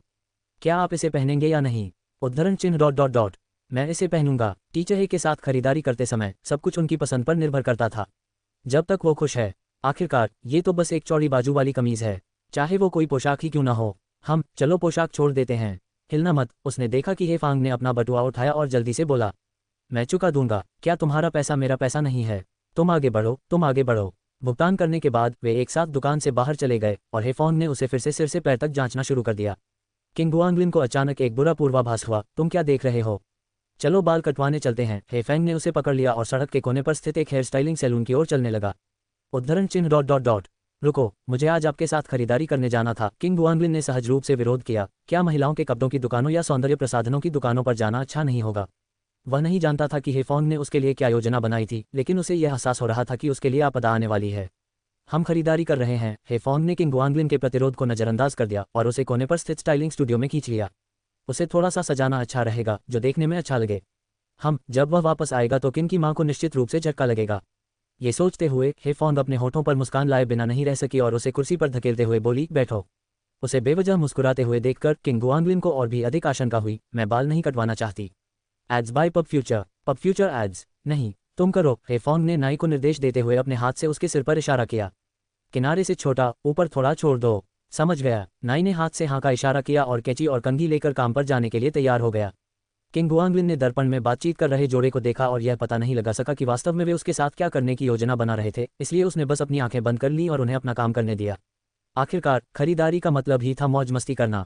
सबसे महत्वपूर्ण बात यह थी कि शिक्षक खुश थे। नाई की कैंची तेजी से उड़ी और कतरने एक कर्कश ध्वनि के साथ फर्श पर गिर गईं, जबकि हेफोंग बगल से देख रहा था और अधिक खुशी से मुस्कुरा रहा था। बदलाव के बाद किंग की मां शायद उसे पहचान भी न पाए। ठीक है, अपनी आंखें खोलो और देखो। जब नाई का काम खत्म हो गया तो हेफोंग ने शीशे में किंग गुआंगलिन को करीब से देखने के लिए झुककर देखा। पुराने जमाने के कपड़े बदलें, उन्हें नए हेयर स्टाइल के साथ पहने, थोड़ा सा हेयर जेल लगाएं और लीजिए आप एक फैशनेबल व्यक्ति बन गए। ऐसा लग रहा था जैसे अभी भी कुछ कमी है। किंग गुआंगलिन ने अपनी आंखें खोलीं और अपने प्रतिबिंब को देखकर चौंक गया। क्या ये बहुत बुरा नहीं लग रहा है? सस सस, तुम क्या कर रहे हो? उसने पूछा जब उसने देखा कि हेफोंग उस पर एक छोटी बोतल से स्प्रे कर रहा है और वह अवचेतन रूप से चकमा दे गया। तुम्हें अच्छी खुशबू दे रही हूँ, हेफोंग ने कहा और परफ्यूम को वापस अपने बैग में रखते हुए हंसी। चलो चलें। बस एक क्षण और। किंग गुआंगलिन खड़ा हुआ और अपने आप को पूर्ण लंबाई वाले दर्पण में देखने लगा। जितनी देर तक वह देखता रहा उतना ही अधिक आश्चर्यचकित होता गया। क्या ये संभव है कि वह सचमुच इतना सुंदर था? ये नाई कुछ और ही था। नहीं, ये सही नहीं है। ये तो शिक्षक ही थे जो अद्भुत थे। तुम्हें ये पसंद आया? हेफेंग उसके पास खड़ी हो गई, कुछ देर तक उसे देखा, फिर दूसरी ओर चली गई, उस पर झुक गई और फोटो खींचने के लिए अपना फोन निकाल लिया। Pub future ads? कोई बात नहीं, बस यूं ही, किंग गुआंगलिन ने आईने में उन दोनों को देखते हुए संतोष से कहा। वे वाकई एक दूसरे से काफी मेल खाते दिख रहे थे। वह एक साधारण धुलाई कटाई ब्लो ड्राई के लिए तैयार था, लेकिन ऐसे सुखद आश्चर्य की उम्मीद कौन कर सकता था? ये संतोषजनक से भी बढ़कर था। बिल्कुल, फिर भी संतोषजनक। लेकिन चूंकि उन्होंने अभी कहा था कि वे बाल नहीं कटवाना चाहते, इसलिए अब ये कहना कि यह संतोषजनक है अपने आप से विरोधाभास करने जैसा होगा, इसलिए वे केवल इतना ही कह सकते थे कि यह ठीक है। अरे पुरुष! हेफेंग उसे उजागर करने की जहमत नहीं उठा सका। चलो खाना खाने चलें। उन्होंने कपड़ों की खरीदारी में काफी समय बिताया था और बाल कटवाने के बाद भोजन का समय हो गया था। बाहर जाकर खाना खाने के लिए एकदम सही समय। जरूर। कहाँ? किंग गुआंगलिन ने उसका हाथ पकड़ लिया और वे दुकान से बाहर निकल आए। वे तरोताजा और खाने की जगह ढूंढने के लिए उत्सुक दिख रहे थे। कुछ देर सोचने के बाद हेफोंग ने इशारा करते हुए कहा, चलो शाओ के होम कुक्ड रेस्तरां में चलते हैं। उसे भी वह जगह बहुत पसंद आई। यद्यपि वह छोटी और आम रास्ते से दूर थी, फिर भी भोजन का स्वाद बहुत अच्छा था। यही मैं सोच रहा था। किंग गुआंगलिन ने अपनी खुशी छुपाने में असमर्थ होकर उसे चूमने के लिए अपना सिर घुमाते हुए कहा, इसे ही आप टेलीपैथी कहते हैं। ये लगाव हर दिन बढ़ता जा रहा है। हेफेंग ने चारों ओर देखा, फिर अपने चेहरे का दूसरा पहलू दिखाया, एक बार और इस तरफ। एक सुंदर प्रेमी वास्तव में आंखों को अधिक सुखद लगता था, लेकिन कौन जानता था कि वह कब तक ऐसा कर पाएगा। अपने आलसी स्वभाव के कारण संभवतः अगले सप्ताह तक वह अपने पुराने रूप में वापस आ जाएगा। किंग गुआंगलिन ने फिर से उसके गाल को चूमा। ठीक है, चलो चलें। एक चिपकू और दुर्जय प्रेमिका, सचमुच बहुत प्यारी। जब हम वापस आएंगे तो तुम्हारे सारे पुराने कपड़े फेंक देंगे। अब से मैं तुम्हारी खरीदारी में मदद करूंगा, हेफोंग ने कहा। उसके हाथ में धारीदार छोटी आस्तीन वाली शर्ट थी जो उसे काफी अप्रिय लगी और उसने उसे फेंकने का प्रयास किया। ये भी चलेगी? मत करो, किंग गुआंगलिन ने विरोध किया। अच्छे कपड़े क्यों फेंक रहे हो? वे बहुत भयानक हैं। आप अभी बहुत बेहतर दिख रहे हैं। ठीक है। वह एक पल के लिए झिझका, अब भी इसे बर्बादी समझ रहा था। चलो इसे रख लेते हैं। ये बदसूरत नहीं है, बस उतना अच्छा नहीं है। हेफेंग ने अपने होठों को भींचते हुए कहा, तो फिर तुम इसे संजोकर रख सकती हो। नदियां और पहाड़ बदलना आसान है, लेकिन अपना स्वभाव बदलना मुश्किल। उसने पहले उसकी यह आदत नहीं बदली थी और अब भी यह उतना ही मुश्किल था। चीजें धीमी गति से चलनी चाहिए। कपड़े, दोस्तों, इससे क्या फर्क पड़ता है? किंग गुआंगलिन ने गर्व भरी मुस्कान के साथ कहा, जब तक आप अच्छे और सुंदर कपड़े पहनते हैं। मैं तब भी सुंदर दिखती हूँ जब मैं सचती संवरती नहीं हूँ। ठीक है, ठीक है गुरुजी, वह सबसे सुंदर है। अध्याय 96 और कौन? अरे आज किन काफी उत्साहित दिख रहा है। अंकल शाओ ने अपनी आंखें उठाईं और किंग गुआंगलिन को एक लड़की के साथ स्टोर में जाते हुए देखा और प्रशंसा करने से खुद को रोक नहीं पाए। पिछले सप्ताह जब वे यहाँ ड्रिंक के लिए आए थे तो कोई बड़ा बदलाव नहीं हुआ था। वास्तव में गर्लफ्रेंड होने से बहुत फर्क पड़ता है। क्या बात है, इसे कहते हैं हैंडसम। किंग गुआंगलिन बिल्कुल भी विनम्र नहीं थे और उन्होंने हेफॉन्ग को मेनू देते हुए मजाक किया, जरा देखो क्या खाना है। हेफेंग ने मेनू पर 2 बार निशान लगाया और उसे वापस उसकी ओर बढ़ा दिया, आप देखिए। किंग गुआंगलिन ने इसे लिया, इस पर नजर डाली, 3 व्यंजन 2 लोगों के खाने के लिए पर्याप्त, अधिक नहीं जोड़ा और सीधे अंकल शाओ को मेनू सौंप दिया। ठीक है अंकल शाओ, बस ये कुछ। ठीक है, अभी आता हूँ। अंकल शाओ चाय लेकर आए और मेनू रसोई में ले गए। इस समय भोजन का समय था और लोग एक के बाद एक छोटे से रेस्तरां में आ रहे थे। ऐसा लग रहा था कि वे पास के छात्र थे। किंग गुआंगलिन दीवार के सहारे एक स्थिति में बैठ गई और लापरवाही से चारों ओर देखते हुए अचानक पूछा, क्या हम डेट पर गए हैं? बिल्कुल। हेफेंग मुस्कुराया और उसकी ओर देखा, तुमने और क्या सोचा था? बस घूम रहा हूँ। किंग गुआंगलिन को डेट की परिभाषा कुछ अस्पष्ट लगी। ये डेटिंग वाली बात, इसे कैसे परिभाषित किया जाता है? मैं। हेफेंग ने पहले अपनी ओर इशारा किया, फिर उसकी ओर, जगह तय करो, मिलते हैं। तो फिर हमारी पिछली मुलाकात भी एक डेट थी। किंग गुआंगलिन के दिल में एक सूक्ष्म भावना महसूस हुई। पिछली बार जब हम दोनों साथ थे तो उसने उसके लिए मछली की हड्डियां भी निकाली थीं और अब उसे उससे एक चुंबन मिला। उफ, ये तो भाग्य है। बकवास, साथ में खाना, साथ में फिल्म देखना, अगर डेट नहीं तो क्या? हेफेंग ने उसकी तरफ आंखें घुमाईं, बिल्कुल अनजान। अब जाकर उसे समझ में आया। क्या हम बाद में भी कोई फिल्म देखने जा रहे हैं? उसने पूछा। हम कर सकते हैं। किंग गुआंगलिन सहमत हुए। आखिरकार डेट का मतलब है जो आप करना चाहते हैं, जो आप खेलना चाहते हैं वह करना, मुख्य बात है साथ रहना। थोड़ी देर में अंकल शाओ ने व्यंजन परोसे जिन्होंने उन्हें बुलाया और अपने काम में व्यस्त होकर रसोई में लौट आए। किंग गुआंगलिन ने हेफॉन को चावल परोसने में मदद करने के लिए उठकर खाना खाने बैठ गए। 2 हल्के शाकाहारी तले हुए व्यंजन, एक मसालेदार तले हुए घोंघे, जिससे किंग गुआंगलिन को हल्का या मसालेदार खाने का विकल्प मिल गया। वह शायद ही कभी घोंघे खाते थे, मुख्यतः इसलिए कि उन्हें वे बोझिल लगते थे। उन्हें टूथपिक से निकालना पड़ता था जिससे उनके हाथ गंदे हो जाते थे और उन्हें परेशानी होती थी। टूथपिक का इस्तेमाल क्यों किया? क्योंकि वह उन्हें चूसकर बाहर नहीं निकाल सकता था। हेफॉन को एक के बाद एक घोंघे चूसते देख वह ईर्ष्या महसूस करने से खुद को नहीं रोक सका। धीरे खाओ, मैंने बहुत ज्यादा नहीं खाया है। तुम्हें अनाड़ी बनने को किसने कहा? हेफांग ने उसे दिखाने के लिए एक उठाया, ऐसे ही, इसे मुंह में डालो और चूसो। उसने चूसने की आवाज निकाली और किंग गुआंगलिन को खाली खोल दिखाते हुए कहा, कितना आसान है। खांसी खांसी खांसी। किंग गुआंगलिन ने उसकी नकल करने की कोशिश की लेकिन मसालेदार स्वाद सीधे उसके गले में चला गया और वह खांसने से खुद को नहीं रोक सका। मांस अभी भी खोल के अंदर सुरक्षित था। ये सचमुच एक कला थी। बिल्कुल नहीं, मैं नहीं सीख सकता। उसने चाय का एक घूंट लिया और ईमानदारी से मांस निकालने के लिए टूथपिक उठा ली। तुम्हें और अभ्यास करने की जरूरत है। हेफेंग ने उसकी ओर देखा और चूसना जारी रखा, बहुत कमजोर। ठीक है, मत खाओ, ये सब तुम्हारा है। किंग गुआंगलिन को यह बहुत परेशान करने वाला लगा, इसलिए उसने अन्य शाकाहारी व्यंजन खा लिए। घोंघे तो इतने प्यारे होते हैं, भला वह उन्हें कैसे खा सकता है? शाकाहारी भोजन न सिर्फ स्वास्थ्यवर्धक है बल्कि झंझट मुक्त भी है। मैं अब से हर दिन घोंघे पकाऊंगा और तुम्हें भूखा मार डालूंगा। पब फ्यूचर द्वारा विज्ञापन। पब फ्यूचर विज्ञापन। मैं भी खाना बना सकती हूँ, भूखी नहीं रहूंगी। बहुमुखी होना कभी नुकसानदेह नहीं होता, खाना बनाना सीखना केवल लाभ ही है, कोई नुकसान नहीं। उसे कुछ गर्व महसूस हुआ, मैं अपने लिए खाना बनाऊंगा। हेफांग ने उस पर और ध्यान नहीं दिया, बस अपने खाने पर ध्यान केंद्रित किया। ये व्यंजन उसकी अपनी इच्छा थी, ये जानते हुए कि किंग गुआंगलिन को यह तकलीफ दे लगता है। उसने उसके लिए कुछ नहीं बचाया। चावल का एक कटोरा नीचे गिर गया और मेज पर खाली सीपियों का एक छोटा सा ढेर जमा हो गया। अभी अभी खाना खत्म किया है, फिल्म देखने से पहले घूमना चाहोगे? खाना खत्म करके रेस्टोरेंट से बाहर निकलते हुए किंग गुआंगलिन ने अपने पेट पर हाथ फेरते हुए सुझाव दिया। जरूर, बाहर। किंग गुआंगलिन एक छाता पकड़े हुए था जो काफी थका देने वाला था और गर्मी भी थी। हेफॉन्ग ने चारों ओर देखा और फिर शॉपिंग मॉल की दिशा में कदम बढ़ाया। चलो मॉल चलते हैं और एयर कंडीशनिंग का आनंद लेते हैं। यह एक अच्छा विचार है। किंग गुआंगलिन ने उसे उस ओर ले जाने दिया। आपने आज सुबह मेरे लिए केवल एक शर्ट खरीदी है और आपने कुछ भी नहीं खरीदा है। कपड़े खरीदना भी उसका पैसा था। हालांकि हेफॉन्ग के तर्क के अनुसार उसका पैसा अंततः उसका होगा, लेकिन उसे अभी भी लगा कि यह बिल्कुल सही नहीं था। वह इस समय काम नहीं कर रही थी और जल्द ही एक मकान किराए पर लेने की सोच रही थी। वित्तीय स्थिति भी तंग होगी। उसे इस मामले के बारे में पूछने का अवसर ढूंढना चाहिए या शायद किराए के मामले में सीधे उसकी मदद करनी चाहिए। खरीदारी का मतलब जरूरी नहीं कि चीजें खरीदना हो, इसका मतलब है ब्राउजिंग का मजा लेना। हेफेंग ने कहा और फिर अपना हाथ उसकी तरफ बढ़ाया। मुझे एक और कैंडी दो। किंग गुआंगलिन ने एक कैंडी निकाली और उसे देते हुए कहा, क्या पैसा खर्च करने में मजा नहीं है? जरूरी नहीं, तुम औरतों को समझ नहीं आता। उसने सिर हिलाया, बिना खरीदे मजा कैसे आएगा? हेफेंग ने उसका सिर घुमाया। मैं, हम और कौन? उद्धरण चिन्ह डॉट डॉट डॉट उद्धरण चिन्ह। किंग गुआंगलिन ने रुककर कहा, और कौन? बताओ, तुम कितनी लड़कियों को शॉपिंग पर ले गए हो? हेफेंग ने कैंडी को कुतरते हुए उससे पूछा। मधुमेह हमेशा के लिए ठीक हो जाएगा। सोने से पहले करें ये काम। जिसे भी मधुमेह है उसे यह अध्ययन करना चाहिए, मदद मिल सकती है। सिर्फ तुम कितने लोगों के साथ खरीदारी करने गई हो? ये देखकर कि वह मजाक कर रही थी, किंग गुआंगलिन ने सहजता से पूछा। उसने फैंग को देखते हुए अपने होंठ मोड़ लिए। काफी कुछ। कितने? उनकी गिनती नहीं की जा सकती। वाकई प्रभावशाली, किंग गुआंगलिन ने ईमानदारी से प्रशंसा करते हुए कहा, मुझे विश्वास नहीं हो रहा। मैं तुम्हारे लिए गिनूंगा, जू नान, वुयुनयुन, चेनयान, झांग मिंगमेंग। जैसे ही वह अपने सभी सहपाठियों की सूची बनाने वाली थी, किंग गुआंगलिन ने जल्दी से बीच में टोकते हुए कहा, ठीक है, मुझे तुम पर विश्वास है, मुझे तुम पर विश्वास है। अगर आप इसे इस तरह से कहें, तो उन्होंने भी कई बार शॉपिंग की थी, जियाओ यू, सन वेन, यूफी, लू गवानयू। नहीं, लड़कों के साथ घूमना शॉपिंग नहीं कहा जा सकता, ये गिनती में नहीं आता।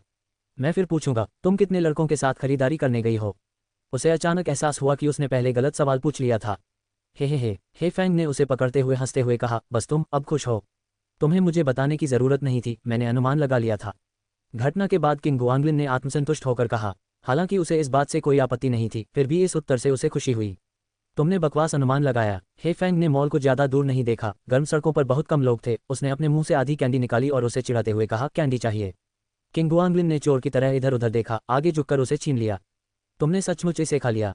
हे फैंग बस उसे चिढ़ाना चाहती थी और उसने उम्मीद नहीं की थी कि वह इतनी तेजी से आगे बढ़ेगा। उसके पास इसे वापस छिपाने का समय भी नहीं था। क्या मुझे इसे वापस कर देना चाहिए? किंग गुआंगलिन ने पूछा। नहीं चाहिए, खाने के बाद मीठा नहीं लगता। हे फैंग घृणा से मुंह मोड़कर चीजें आगे पीछे करने लगा। ये कैसा व्यवहार था? सच नहीं है। उसने अपने होंठ चटकाए, बहुत मीठा। अध्याय 97। वह व्यक्ति ज्यादा बुद्धिमान नहीं लगता। शॉपिंग मॉल में केंद्रीय एयर कंडीशनिंग वास्तव में शक्तिशाली थी और जैसे ही मैंने दरवाजे से अंदर कदम रखा, मुझे एक ताजगी भरी ठंडक महसूस हुई, जबकि इस जगह पर भीषण गर्मी भी अपनी प्रचंडता नहीं दिखा पा रही थी। चलो तुम्हारे लिए एक नया हेयर टाई लेते हैं, किंग गुआंगलिन ने सुझाव दिया। ये देखकर कि वह अभी भी पांडा हेयर टाई पहने हुए थी और खुश लग रही थी, लेकिन उसने सोचा कि यह थोड़ा बचकाना है और एक नया बेहतर होगा। हे फैंग ने पांडा को चुटकी काटने के लिए हाथ बढ़ाया, काफी संतुष्ट महसूस कर रहा था। बदलाव क्यों? ये तो ठीक है, एक बेहतर ले लो। मैं ये पसंद है। उद्धरण चिन्ह डॉट डॉट डॉट उद्धरण चिन्ह। खैर, अगर उसे पसंद है तो रहने दो, उसने सोचा। बालों का बंधन तो बस बालों का बंधन होता है, जितना बचकाना उतना ही प्यारा। वे पहली से तीसरी मंजिल तक साथ साथ घूमते रहे और सचमुच हे फांग सिर्फ देखने में ही माहिर था, खरीदने में नहीं। वह किसी भी दिलचस्प चीज पर रुक जाती और जैसे ही किंग गुआंगलिन कोई चीज लेने के लिए पैसे देने ही वाला होता, वह उसे खींचकर दूर कर देती। खरीदारी का मजा तो बस घूमने फिरने और किसी ऐसे व्यक्ति के साथ चीजें देखने में है जिसे आप पसंद करते हैं। अगर मुझे कुछ खरीदना होता तो मैं अपने छात्रावास से ही ऑनलाइन खरीद सकता था, बाहर जाने की क्या जरूरत? हे फांग ने तर्क देते हुए कहा। तो तुम सारा दिन घूमती रहती हो और अंत में कुछ नहीं मिलता, क्या ये समय की बर्बादी नहीं है? किंग गुआंगलिन ने उसका हाथ पकड़ लिया और इधर उधर कुछ दिलचस्प खोजने की कोशिश में इधर उधर देखने लगी। समय की बर्बादी? क्या तुम ये कह रहे हो कि मेरे साथ बाहर जाना समय की बर्बादी है? नहीं, मैं नहीं हूं, बकवास मत करो। हे फैंग ने उसकी नाक से गुनगुनाया। चलो आगे आराम करते हैं। आगे इसी तल पर विश्राम क्षेत्र था, काफी विशाल और न सिर्फ बेंचों से सुसज्जित, बल्कि मालिश कुर्सियों की 3 पंक्तियां भी थीं। किंग गुआंगलिन ने झुककर देखा और मुड़कर पूछा, क्या आप इसे आजमाना चाहेंगे? सिक्के डालो। हे फैंग पहले से ही बैठने के लिए तैयार था। उसने 10 युआन डाले, कुछ बटन दबाए और मसाज चेयर चलने लगी। किंग गुआंगलिन एक तरफ खड़ी उसे उत्सुकता से देख रही थी। कैसा है, मजा? हे फैंग ने थोड़ा भौहें चढ़ाईं और फिर आराम से आनंदित भाव दिखाते हुए कहा। बुरा नहीं है, मैं भी कोशिश करूंगा। वह उत्सुकता से बैठने के लिए तैयार हो गया। अपना काम खुद करो। हे फैंग ने उनके बगल में रखी पंजा मशीन की ओर उंगली उठाई। मेरे लिए एक डोरेमोन जीतो। उद्धरण चिन्ह डॉट डॉट डॉट। इंतजार कर रहा हूं। किंग गुआंगलिन सिक्के डालने के लिए क्लॉ मशीन की तरफ भागा। मैं शेखी नहीं बघार रहा, लेकिन इस चीज के साथ मुझे बस। मेरी गलती, रुको, मैं फिर से जाऊंगा। पंजा हिल गया और सब कुछ छूट गया। ये छोटा सा गैजेट उतना सरल नहीं था जितना उसने सोचा था। हे फैंग ने अपना सिर थोड़ा झुकाया और उसे झुककर पंजा मशीन से जूझते हुए देखा। उसकी आंखों में मुस्कान आ गई। मान लो कि तुम इसमें अच्छे नहीं हो, उसने कहा। ये चीज तो धांधली वाली है। किंग गुआंगलिन ने अंदर बैठे नीले मोटे आदमियों के झुंड को देखकर भौहें चढ़ाईं और 20 युआन और भर दिए। मुझे यकीन नहीं हो रहा, आज मैं जरूर एक को पकड़ लूंगा। पंजा मशीन को इस तरह से प्रोग्राम किया गया था कि जब वह खिलौने को उठाती थी तो उसका पंजा क्षण भर के लिए ढीला हो जाता था, जिससे खिलौना नीचे गिर जाता था और कई बार ढीला करने के प्रयास के बाद वह खिलौने को पकड़ने की गारंटी के रूप में एक मजबूत पकड़ प्रदान करता था, जिससे ये सुनिश्चित होता था कि कोई भी पूरी तरह से खाली हाथ न रहे। दूसरे शब्दों में, यदि कोई खर्च करने को तैयार है तो सबसे खराब तकनीक भी गारंटी को ट्रिगर कर सकती है और एक कैच में सफल हो सकती है और फिर अगले के लिए प्रयास जमा कर सकती है। इन तथ्यों से अनभिज्ञ किंग गुआंगलिन कुछ हद तक भाग्यशाली था, क्योंकि पिछले खिलाड़ी ने पहले ही अच्छी खासी रकम जमा कर ली थी। जब उसने 60 युआन खर्च कर दिए तो उसने गारंटी चालू कर दी और चतुराई से नीले मोटे आदमी को पकड़कर चौकोर छेद में डाल दिया। इस चीज को पकड़ने के लिए वाकई थोड़ी मेहनत करनी पड़ती है, किंग गुआंगलिन ने स्वीकार किया। बहुत शेखी बघारने और कई कोशिशों के बाद ही कामयाबी मिलने से थोड़ा शर्मिंदा होकर अपना सिर खुजलाते हुए उसने नीले मोटे आदमी को हे फॉन्ग को सौंप दिया। ये काफी प्यारा है, बुरा नहीं है। तुमने इसे इतनी जल्दी पकड़ लिया। हे फैंग ने आश्चर्य से इसे देखा और डोरेमोन के पेट पर हाथ मारा। वाह, तुम कमाल हो। क्या तुम मेरा मजाक उड़ा रही हो? किंग गुआंगलिन को लगा कि वह उसका मजाक उड़ा रही है। इसे पकड़ने के लिए 60 युआन, मेरे पैर अद्भुत। ये वाकई कमाल है। हे फांग ने उसकी तरफ भौहें चढ़ाईं। मैंने किसी को इसे पाने के लिए 200 युआन से ज़्यादा खर्च करते देखा है। वो आदमी तो इसमें बिल्कुल ही बुरा है, इतनी छोटी सी चीज़ पर 200 युआन से ज़्यादा खर्च करना। उफ, किंग गुआंगलिन को तुरंत अच्छा लगा। ज़्यादा होशियार नहीं लगता, इससे कोई फर्क नहीं पड़ता कि कितना पैसा खर्च किया गया है, जब तक कि कोई आपसे अधिक खर्च करता है। वाकई ज़्यादा चालाक नहीं, हेफांग ने उसकी तरफ देखते हुए सिर हिलाकर सहमति जताई। वाकई बहुत बुरा, उद्धरण चिन्ह डॉट डॉट डॉट उद्धरण चिन्ह। किंग गुआंगलिन के दिल में बेचैनी की एक चुभन सी उठी, लेकिन दोबारा सोचने पर वह यह नहीं बता सका कि क्या गड़बड़ है, इसलिए वह बस उसके बगल में बैठ गया, एक सिक्का डाला और मालिश कुर्सी का स्वयं अनुभव किया। Ads by pub future ads. उसने अक्सर कुर्सियां देखी थीं, लेकिन कभी किसी पर बैठा नहीं था, मुख्यतः इसलिए क्योंकि उसके पास समय या इच्छा नहीं थी। लेकिन अब उसे अंततः इसे आजमाने का मौका मिला और उसने उत्साहपूर्वक स्टार्ट बटन दबाया। आउच! शुरुआत में ही उसकी पीठ पर एक झटका लगा और वह अभी संभला भी नहीं था कि उसकी गर्दन को कसकर जकड़ लिया गया, इसलिए वह जल्दी से उसे रोकने के लिए स्विच ढूंढने लगा। इसमें कोई आश्चर्य नहीं कि पहले तो वह नाराज हो गई, ये वास्तव में मजेदार नहीं था। जब हे फैंग ने उसे पुकारते हुए सुना तो उसने उसकी ओर देखा और देखा कि वह स्विच की ओर हाथ बढ़ा रहा है, इसलिए उसने जल्दी से उसे अपने हाथ से ढक लिया। इसे बर्बाद मत करो। मैं यह नहीं कर सकता, मैं अब और नहीं बैठ सकता। तुम्हें बैठना होगा। वह स्विच पकड़े रही और छोड़ने को तैयार नहीं हुई। तुम्हें 1 मिनट में आराम महसूस होगा। Dot dot dot dot dot dot मेरी पीठ और कमर में बहुत दर्द हो रहा है। किंग गुआंगलिन ने कुर्सी से उठते हुए अपनी गर्दन रगड़ते हुए शिकायत की। हे फैंग ने आराम से उसके अंगों को फैलाया। मैं क्यों नहीं करूंगा? बात सिर्फ इतनी है कि आपने लंबे समय से व्यायाम नहीं किया है। मैंने पिछले हफ्ते ही तुम्हारे साथ व्यायाम किया था। किंग गुआंगलिन ने उसकी ओर देखा। शायद इसलिए क्योंकि तुम इतनी छोटी हो कि। पुती, मेरे साथ सिर्फ व्यायाम का क्या मतलब है? हे फैंग ने आंखें घुमाई और उसकी बात काटते हुए कहा, इसे हाइकिंग कहते हैं, इसे इतना प्रिय मत बनाओ। आप किस बारे में सोच रहे हैं? किंग गुआंगलिन को उसकी टिप्पणी के बाद एहसास हुआ कि वह क्या कहना चाह रही थी। क्या? हे फैंग ने उसे एक तरफ से देखा। क्या हम बेशर्म? डॉट डॉट डॉट किंग गुआंगलिन ने मासूमियत से अपने कंधे उचका दिए, जैसे कि इसका उससे कोई लेना देना ही न हो। चलो कोई फिल्म देखते हैं। हे फैंग ने उसका हाथ पकड़ा और एस्केलेटर की ओर चल दिया। अभी समय नहीं आया था, वह केवल इसके बारे में सोच सकता था। जब वे मॉल के बाहर पहुंचे तो गर्मी ने उन्हें बुरी तरह जकड़ लिया। किंग गुआंगलिन ने जाते समय एक छाता निकाला था और अब झट से उसने उसे हेफॉन के सिर पर खोल दिया। बहुत विचारशील। हेफेंग मुस्कुराया और उसकी ओर झुक गया। जीवन में यही छोटी छोटी चीजें थीं जो सबसे गर्म महसूस कराती थीं। बस सच कह रहा हूँ। किंग गुआंगलिन ने बिना किसी हिचकिचाहट के उसकी प्रशंसा स्वीकार कर ली। चलो देखते हैं कि वहाँ कितनी अच्छी फिल्में हैं। सिनेमा में गर्मियों की स्क्रीनिंग शुरू हो चुकी थी और उसने एक दिन पहले ही उसकी तैयारी के लिए कुछ रिसर्च भी कर ली थी। वह इंतजार करेगा और देखेगा कि हेफांग क्या चुनती है, और अगर वह नहीं चुनती तो वह कोई सुझाव दे देगा। कोई बात नहीं। सिनेमा के आधे रास्ते पर हेफॉन्ग अचानक मुड़ा। इस तरफ? हम कहाँ जा रहे हैं? फिल्म देखने। हेफेंग ने उस पर मुस्कुराकर उसे आगे खींच लिया। सिनेमा खत्म हो गया है।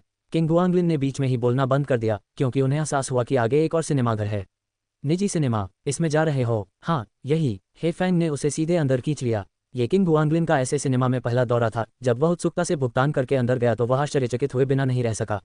क्या ये सिर्फ एक फिल्म वाला होटल नहीं है? हेफेंग चिल्लाते हुए बिस्तर पर कूद पड़ा। यहाँ आप लेट सकते हैं और देख सकते हैं। क्या ये बढ़िया नहीं है? ओह! किंग गुआंगलिन ने चारों ओर देखा। ये बहुत अच्छा लगता है। निजी सिनेमा? तो क्या ये सिर्फ निजी स्थानों वाला सिनेमा था? ऐसा लगता था कि यह विशेष रूप से जोड़ों के लिए बनाया गया था। इधर आओ। हेफेंग ने बिस्तर पर करवट लेकर लेटी हुई अपने हाथ से उसके सिर को सहारा दिया और अपनी उंगलियों से उसे इशारा किया।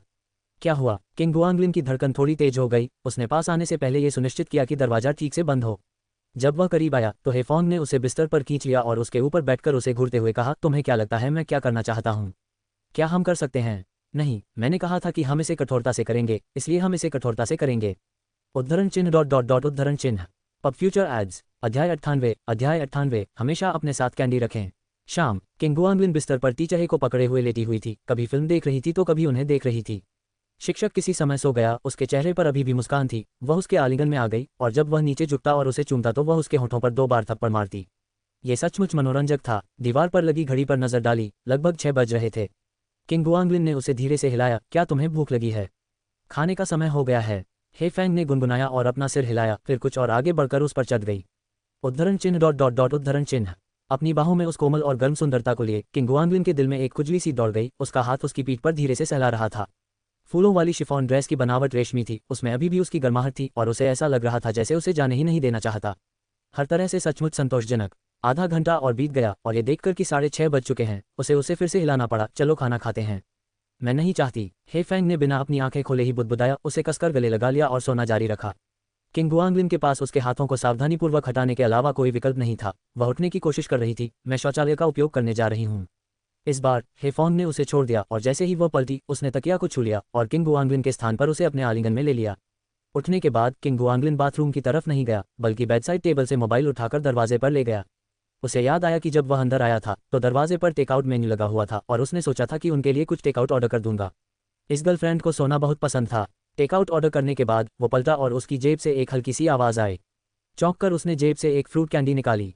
कैंडी। किंग गुआंगलिन ने थोड़ा सा भौहें चढ़ाई। एक विचार अभी अभी उसके मन में कौंधा था, लेकिन वह उसे पकड़ नहीं पाया। कैंडी, नींद आना, क्या ये निम्न रक्त शर्करा का कारण हो सकता है? उसने हे फांग की तरफ देखा। उसे लगा कि शायद यही सही होगा। उसे भविष्य में हमेशा अपने साथ कैंडी रखनी होगी। जब वह वापस आता तो और खरीद लेता, और हर बार बाहर जाते समय हमेशा मुट्ठी भर सामान साथ ले जाता। मैंने टेक अवे का ऑर्डर दिया था, उसने धीरे से कहा और अपनी प्रेमिका के गाल पर चुंबन ले लिया। हे फैंग ने अपनी आंखें बंद करके अपना हाथ उसके चेहरे को छूने के लिए उठाया। यह अच्छा है। क्या अब तुम्हें उठ जाना चाहिए? मैं सो नहीं रहा हूँ, मैं बस थोड़ी देर और लेटा रहूंगा। तो फिर अपनी आंखें खोलो। बहुत परेशान करने वाला। हे फैंग ने भौहें चढ़ाई और उसे अपनी ओर खींचा। मुझे पकड़ो। किंग गुआंगलिन ने आह भरी और उसे पीछे से धीरे से पकड़ते हुए फिर से लेट गया। ऐसा लग रहा था कि प्रेमिका आलसी होती जा रही है। कुछ देर लिपटे रहने के बाद वह फिर से खड़ा हो गया, स्थिर नहीं रह सका। वह उसे एक बार फिर चूमने के लिए झुका, फिर बिस्तर के किनारे पर बैठकर उसे देखने लगा। जितना अधिक वह उसकी आंखों और भौहों को देखता, उतना ही अधिक वह उन्हें पसंद करता। उसकी पलकें भी लंबी थीं, उसकी नाक नाजुक थी और उसका छोटा मुंह लाल और कोमल और मीठा था। कुछ ही देर में हे फॉन्ग जाग गई। उसने अपने हाथ बढ़ाकर उसे अपने चारों ओर लपेट लिया और धीरे से जवाब दिया, तुम जाग रही हो, है ना? एक क्षण बाद किंग गुआंगलिन गर्व से उसके लिए पानी डालने के लिए उठी। अपनी गर्लफ्रेंड को जगाने का सही तरीका सीखने पर बधाई। हे फैंग उठकर बैठ गया और उसकी आंखें मलते हुए उसे दिया हुआ पानी का कप लेकर एक घूंट लिया। टेकआउट कब आएगा? ये जल्द ही आ जाना चाहिए। किंग गुआंगलिन ने समय देखा। लगभग 20 मिनट हो चुके थे। क्या तुम्हें भूख लगी है? उसे खुद भी थोड़ी भूख लग रही थी, और हे फॉन्ग, जिसने उससे कम खाया था, उसे भी भूख लगी होगी। थोड़ा सा। हे फैंग ने पानी का कप उसे वापस दे दिया। समय देखने के लिए अपना सिर घुमाया। मैं बहुत देर तक सोती रही, तुम्हें मुझे पहले जगा देना चाहिए था। मैंने तुम्हें कई बार जगाया। किंग गुआंगलिन कुछ अवाक रह गई। वह वास्तव में उसे दोष दे रही थी। तुम अब तक यही कहते रहे, बस थोड़ी देर और, थोड़ी देर और। मुझे सही तरीके से न बुलाना तुम्हारी गलती है। हे फैंग ने होठों पर मुस्कान लाते हुए बिस्तर पर अपना तकिया पकड़ लिया और उसकी तरफ देखा। अब तुम सीख गए हो, है ना? मैंने सीख लिया है। गुआंगलिन ने सिर हिलाया, फिर रेंगते हुए उसकी ओर बढ़ा। चलो एक बार और अभ्यास करते हैं। दफा हो जाओ, अब और नहीं, उसने कहा। हे फैंग ने उसे दूर धकेलने की कोशिश की, लेकिन वह ऐसा नहीं कर सकी। यहाँ तक कि उसने उसे बाहर निकालने के लिए अपने पैरों का भी इस्तेमाल किया। मुझे लात मत मारो। मैं तुम्हें लात मारूंगी, मुझसे दूर रहो। दोनों के बीच कुछ देर तक धक्का मुक्की होती रही और गुआंगलिन ने किसी तरह उसके पैर पकड़ लिए और उसे हिलने से रोका। क्या तुम लात मारते रहोगी? अचानक प्रतिरोध करने में असमर्थ महसूस करते हुए हे फैंग ने अपने होंठ काट लिए। कुछ बार छूटने के लिए संघर्ष किया और अंत में धीरे से बोली, मुझे जाने दो। छोड़ नहीं रही। किसने कहा था मुझे लात मारने के लिए?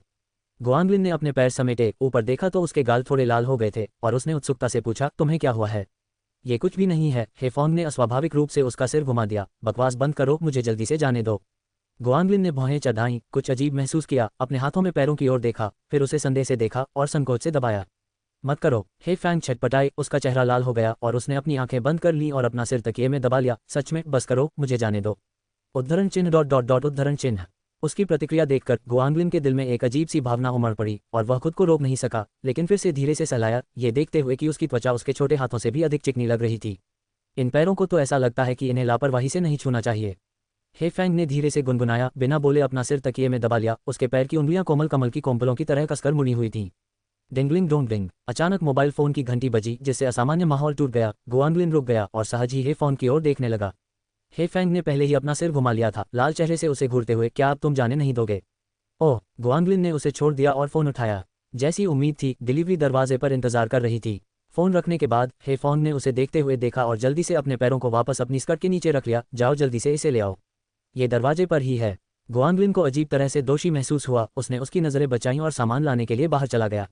किसने सोचा था कि टीचर वह इस तरह का होगा, इतना प्यारा। जब उन्होंने खाना खाना शुरू किया तो हे फॉन्ग के चेहरे पर अभी भी हल्की सी लाली थी और गुआंगलिन समय समय पर उसकी ओर देखे बिना नहीं रह सका, क्योंकि उसे वह बहुत प्यारी लग रही थी। तुम क्या देख रहे हो? हे फैंग ने कुछ शर्मिंदा होकर उग्र भाव से पूछा। तुम ठीक से खाना खाओ। वह बोले बिना न रह सका। चुप रहो। ओह। गुआंगलिन ने आज्ञाकारी होकर अपना भोजन खाया। चूंकि उसे डिलीवरी के हिस्से के आकार के बारे में निश्चित नहीं था और उसे डर था कि हे फॉन्ग के पास शायद पर्याप्त न हो, इसलिए उसने अतिरिक्त ऑर्डर कर दिया। पता चला कि खाना अच्छा और भरपूर था और अंत तक वे कुछ हद तक ज़रूरत से ज़्यादा भर गए थे। क्या आप यहाँ कुछ देर और रुकना चाहते हैं या हमें बाहर घूमने जाना चाहिए? खाने के डिब्बों को साफ करके कूड़ेदान में फेंकने के बाद गुआंगलिन ने हे फॉन्ग से पूछा। मैं बाहर नहीं जाना चाहता, हे फॉन्ग ने बिस्तर पर लेटते हुए आलस से कहा। चलो, जब तक हम वापस नहीं लौटते यहीं रुकते हैं। खाने के तुरंत बाद लेट जाना अच्छा नहीं है, यह पाचन के लिए अनुकूल नहीं है। मैं ऐसे ही खुश हूँ, तुम चाहो तो खड़े हो सकते हो। उसने सहजता से एक फिल्म चुनी, अपने सिर के पीछे तकिया रखकर फिल्म देखने लगी और गुआंगलिन को चेतावनी दी, तुम वहां कभी मत छूना जहां तुम्हें नहीं छूना चाहिए। ओह, गुआंगलिन ने सिर हिलाया और करीब आते हुए उसकी नज़र अनायास ही फिर से उसके छोटे पैरों पर पड़ गई। क्या तुम देख रहे हो? हे फैंग ने उसकी स्कर्ट खींचकर उसके पैर ढक दिए और गुस्से से उसकी ओर देखने लगी। नहीं, गुआंगलिन ने तुरंत इनकार कर दिया, मैं बस नहीं देख रहा था, नहीं देखूंगा, चिंता मत करो। अध्याय 99 सपने और रुचियाँ। हर खूबसूरत गर्मी के दिन में, और वह सब कुछ जो उज्ज्वल और खुशनुमा है। मैं हमेशा तुम्हारे बारे में इसी तरह सोचूंगा। मैं तुम्हें सुबह के सूरज में ढूंढूंगा। कमरा अंधेरा था, स्पीकरों पर सुखदायक संगीत बज रहा था और किंग गुआंगलिन और हेफोंग एक दूसरे से सटकर बैठे थे और बूढ़े नूह और एली को एक दूसरे को गले लगाते और स्क्रीन पर धीरे धीरे नाचते हुए देख रहे थे। हम भविष्य में भी ऐसे ही रहेंगे, हेफोंग अचानक बोला। हाँ ठीक है, आपको बुढ़ापे में मनोभ्रंश नहीं होगा, किंग गुआंगलिन ने तुरंत अपने जवाब से यह भ्रम तोड़ दिया। चुप रहो, मुझसे बात मत करो। हे फैंग ने उसे अनदेखा करते हुए अपनी आंखें घुमाईं और उसके सहारे झुककर फिल्म देखना जारी रखा। स्क्रीन पर द नोटबुक चल रही थी। नायिका एली को बुढ़ापे में डिमेंशिया हो गया था और वह किसी को पहचान नहीं पाती थी। नायक नोआ रोज अपनी नोटबुक पढ़कर सुनाता था और अपने पुराने किस्से सुनाता था, जिससे उसे कभी कभी याद आ जाता था कि उसके सामने बैठा बूढ़ा आदमी कौन है। 15 मिनट और देखने के बाद अंत नजदीक आ गया। नूह आधी रात को एली के अस्पताल के कमरे में चुपके से घुस गया, बिस्तर के पास बैठ गया, उसका हाथ थाम लिया और उसके पास झुक गया। फिर दृश्य सुबह में बदल गया, कमरे में सूरज की रोशनी आ गई, उनके शरीर बिना किसी बदलाव के पड़े थे, मानो रात में दोनों एक साथ चल बसे हों। ये बहुत मार्मिक है, हेफोंग ने किंग गुआंगलिन के कंधे पर झुकते हुए कहा। तो फिर तुम रो क्यों नहीं रहे? किंग गुआंगलिन हैरान था। क्या ऐसी फिल्में तुम्हें रुलाने के लिए नहीं होती? क्या तुम मुझे रोते हुए देखना चाहते हो? उद्धरण चिन्ह ... नहीं, मुझे नहीं पता। तुमने जाकर सारा माहौल बिगाड़ दिया, हेफोंग ने शिकायत की। फिर घड़ी देखी तो पता चला कि रात के लगभग 9 बज रहे थे। अब समय आ गया था कि वे कोई और फिल्म शुरू नहीं कर सकते थे, इसलिए वह उठी और अपने जूते पहनने के लिए तैयार हुई। ठीक है, अब हम जा सकते हैं। वास्तव में बहुत भावुक, किंग गुआंगलिन ने अंततः अपना सिर हिलाया और आह भरी, क्योंकि फिल्म के निर्माता का क्रेडिट लगभग समाप्त हो चुका था। हे फैंग ने अपना सिर घुमाकर उसकी ओर देखा, तो फिर तुम इतनी खुशी से क्यों मुस्कुरा रही हो? हालांकि मैं बहुत खुश हूं, लेकिन यह मुझे भावुक होने से नहीं रोक सकता। किंग गुआंगलिन ने रेंग कर उसके छोटे से चेहरे को चूम लिया। तुम्हारे साथ होने से मुझे बहुत खुशी मिलती है। ये वास्तव में एक खुशनुमा सप्ताहांत था। दोपहर से लेकर शाम तक हम शिक्षक को गले लगाते रहे, दुखी रहना कोई विकल्प नहीं था। मैंने देखा है कि तुम मीठी मीठी बातें करने में बेहतर होती जा रही हो। हे फैंग ने अपने होठों पर मुस्कान लाते हुए, फिर उसे बलपूर्वक रोकते हुए जानबूझकर सीधा चेहरा बनाए रखा और पूछा, ये तुमने किससे सीखा? मैंने यह आपसे सीखा है। Tusk, both dressed and made sure they hadn't left behind anything, then they went to the front desk to get their deposit back and walked out of the cinema holding hands. Are you struggling financially with rent and living expenses? King Ganglin couldn't help but ask as they walked down the street, you still haven't found a job. It's not tight, don't worry. Really? He looked at Yi Fang somewhat skeptically, then suddenly realized he had asked a faulty question. Even if it was tight, she would say it wasn't. What a dumb question. Really? Yi Fang glanced at him and knew what he was thinking, smiling as she said, you forgot that I'm still writing novels. The manuscript fees are hefty. How much do you get for your novels? King Ganglin was skeptical, for if making money was that easy. No, that's not right. When he had been drawing at school, he made thousands in a month, so it might actually be possible. Thinking about this, he tentatively asked, over 1,000. You think so little of me? Yi Fang raised her eyebrows at him and extended an open hand, waving 5 fingers in front of his eyes. 5,000. King Ganglin was now surprised. Why bother being a teacher? If you write full-time, you might even become a famous author. A monthly salary of 5,000 in Luo City was already above the average for most people. It was truly impressive that she could earn such fees before graduation. Yi Fang looked up at the sky, pondered for a moment, then replied, being a teacher is my dream, writing is a hobby. She paused, then turned to King Ganglin with a smile, feel relieved now. Keep my money safe for me. That hobby of yours is pretty serious. King Ganglin marveled, then remembered something else. I heard writers tend to go bald easily. You won't go bald in the future, will you? Stop talking nonsense, Yi Fang spat out. Are you going to cut off your ear? Of course not, King Ganglin chuckled. I'm not stupid. I think you're very stupid. The cool night breeze gently blew, and the bright Milky Way hung in the sky as the two of them leisurely chatted all the way to the dormitory entrance under the streetlights. He looked up. I still don't know which floor you live on. 3rd floor, that window at the very end. Yi Fang pointed towards a window on the 3rd floor. In that case, King Ganglin turned to look. When I walk to that spot, you can still see me from the window. The road was long, it took reaching the end and turning a corner to escape the window's line of sight. Who wants to watch you? Yi Fang snorted. Hurry up and kiss me, I need to get back to the dorm. What's the rush? King Ganglin said, not hurrying, but as she tilted her face up, he couldn't resist giving her a peck. There we go, teacher, he smells so good. Then I'm going up, be careful on the road. Yi Fang waved to him and walked into the dormitory building, turning back for a glance before she stepped onto the staircase. The dormitory was much quieter than usual. Chen Yan and Wu Yunyun, typically the most raucous, were preoccupied with urgent work and laid in bed with no mind for play. Jo Nan had found a job and was leisurely stretching her legs on her bed before sleep. When she saw Yi Fang come in, she remarked with a, yo, another whole day of dating, TS. I like it. Yi Fang walked straight to the window to look down. Under the streetlight, she could only make out Keen Gangulin's dark figure. As she watched, he suddenly stopped, as though turning his head to look up. Her heart skipped a beat before she realized that Keen Gangulin couldn't possibly see her. Can't bear to part, can you? Jonan, still stretching, commented, look at the joy bubbling up on your face. Is it really that nice? You are just jealous. He-Fang glanced a few more times then turned to help her stretch. Don't rush, I see the peach blossoms on your face and the star of love is stirring. It won't be long for you either. Hey, I'll take your auspicious words. When do you see it happening? Press harder, right, Mum, is it coming up soon? It's definitely this year. You'll be bubbling too. Jonan switched legs to continue stretching. The year has only just passed halfway, there's still a lot of time. Forget it, being single isn't so bad. When he shows up, I'll kick him flying with one foot. Remember to conquer with virtue. He-Fang laughed covertly, you said it yourself. Military virtue is still a virtue. ... By the time Keen Gangulin got home, it was after 10 o'clock. He opened the door to enter. His aunt wasn't around, probably already asleep. Keen's mom sat alone on the sofa, fiddling with something. You're back, huh? Keen's mom looked up and was startled. Did you go on a date today or play model? Handsome, right? Keen Gangulin stood proudly at the entrance, striking a pose. How about it? All decked out. Keen's mom pursed her lips. That outfit would be nice for a blind date. You know, Jack, this is called fashion. Keen Gangulin wore a triumphant look. I have a girlfriend and it was He-Fang who dressed me up. Teacher, he is really something. Alright, she seemed to have taken a photo. I'll have her send it to my father-in-law another day.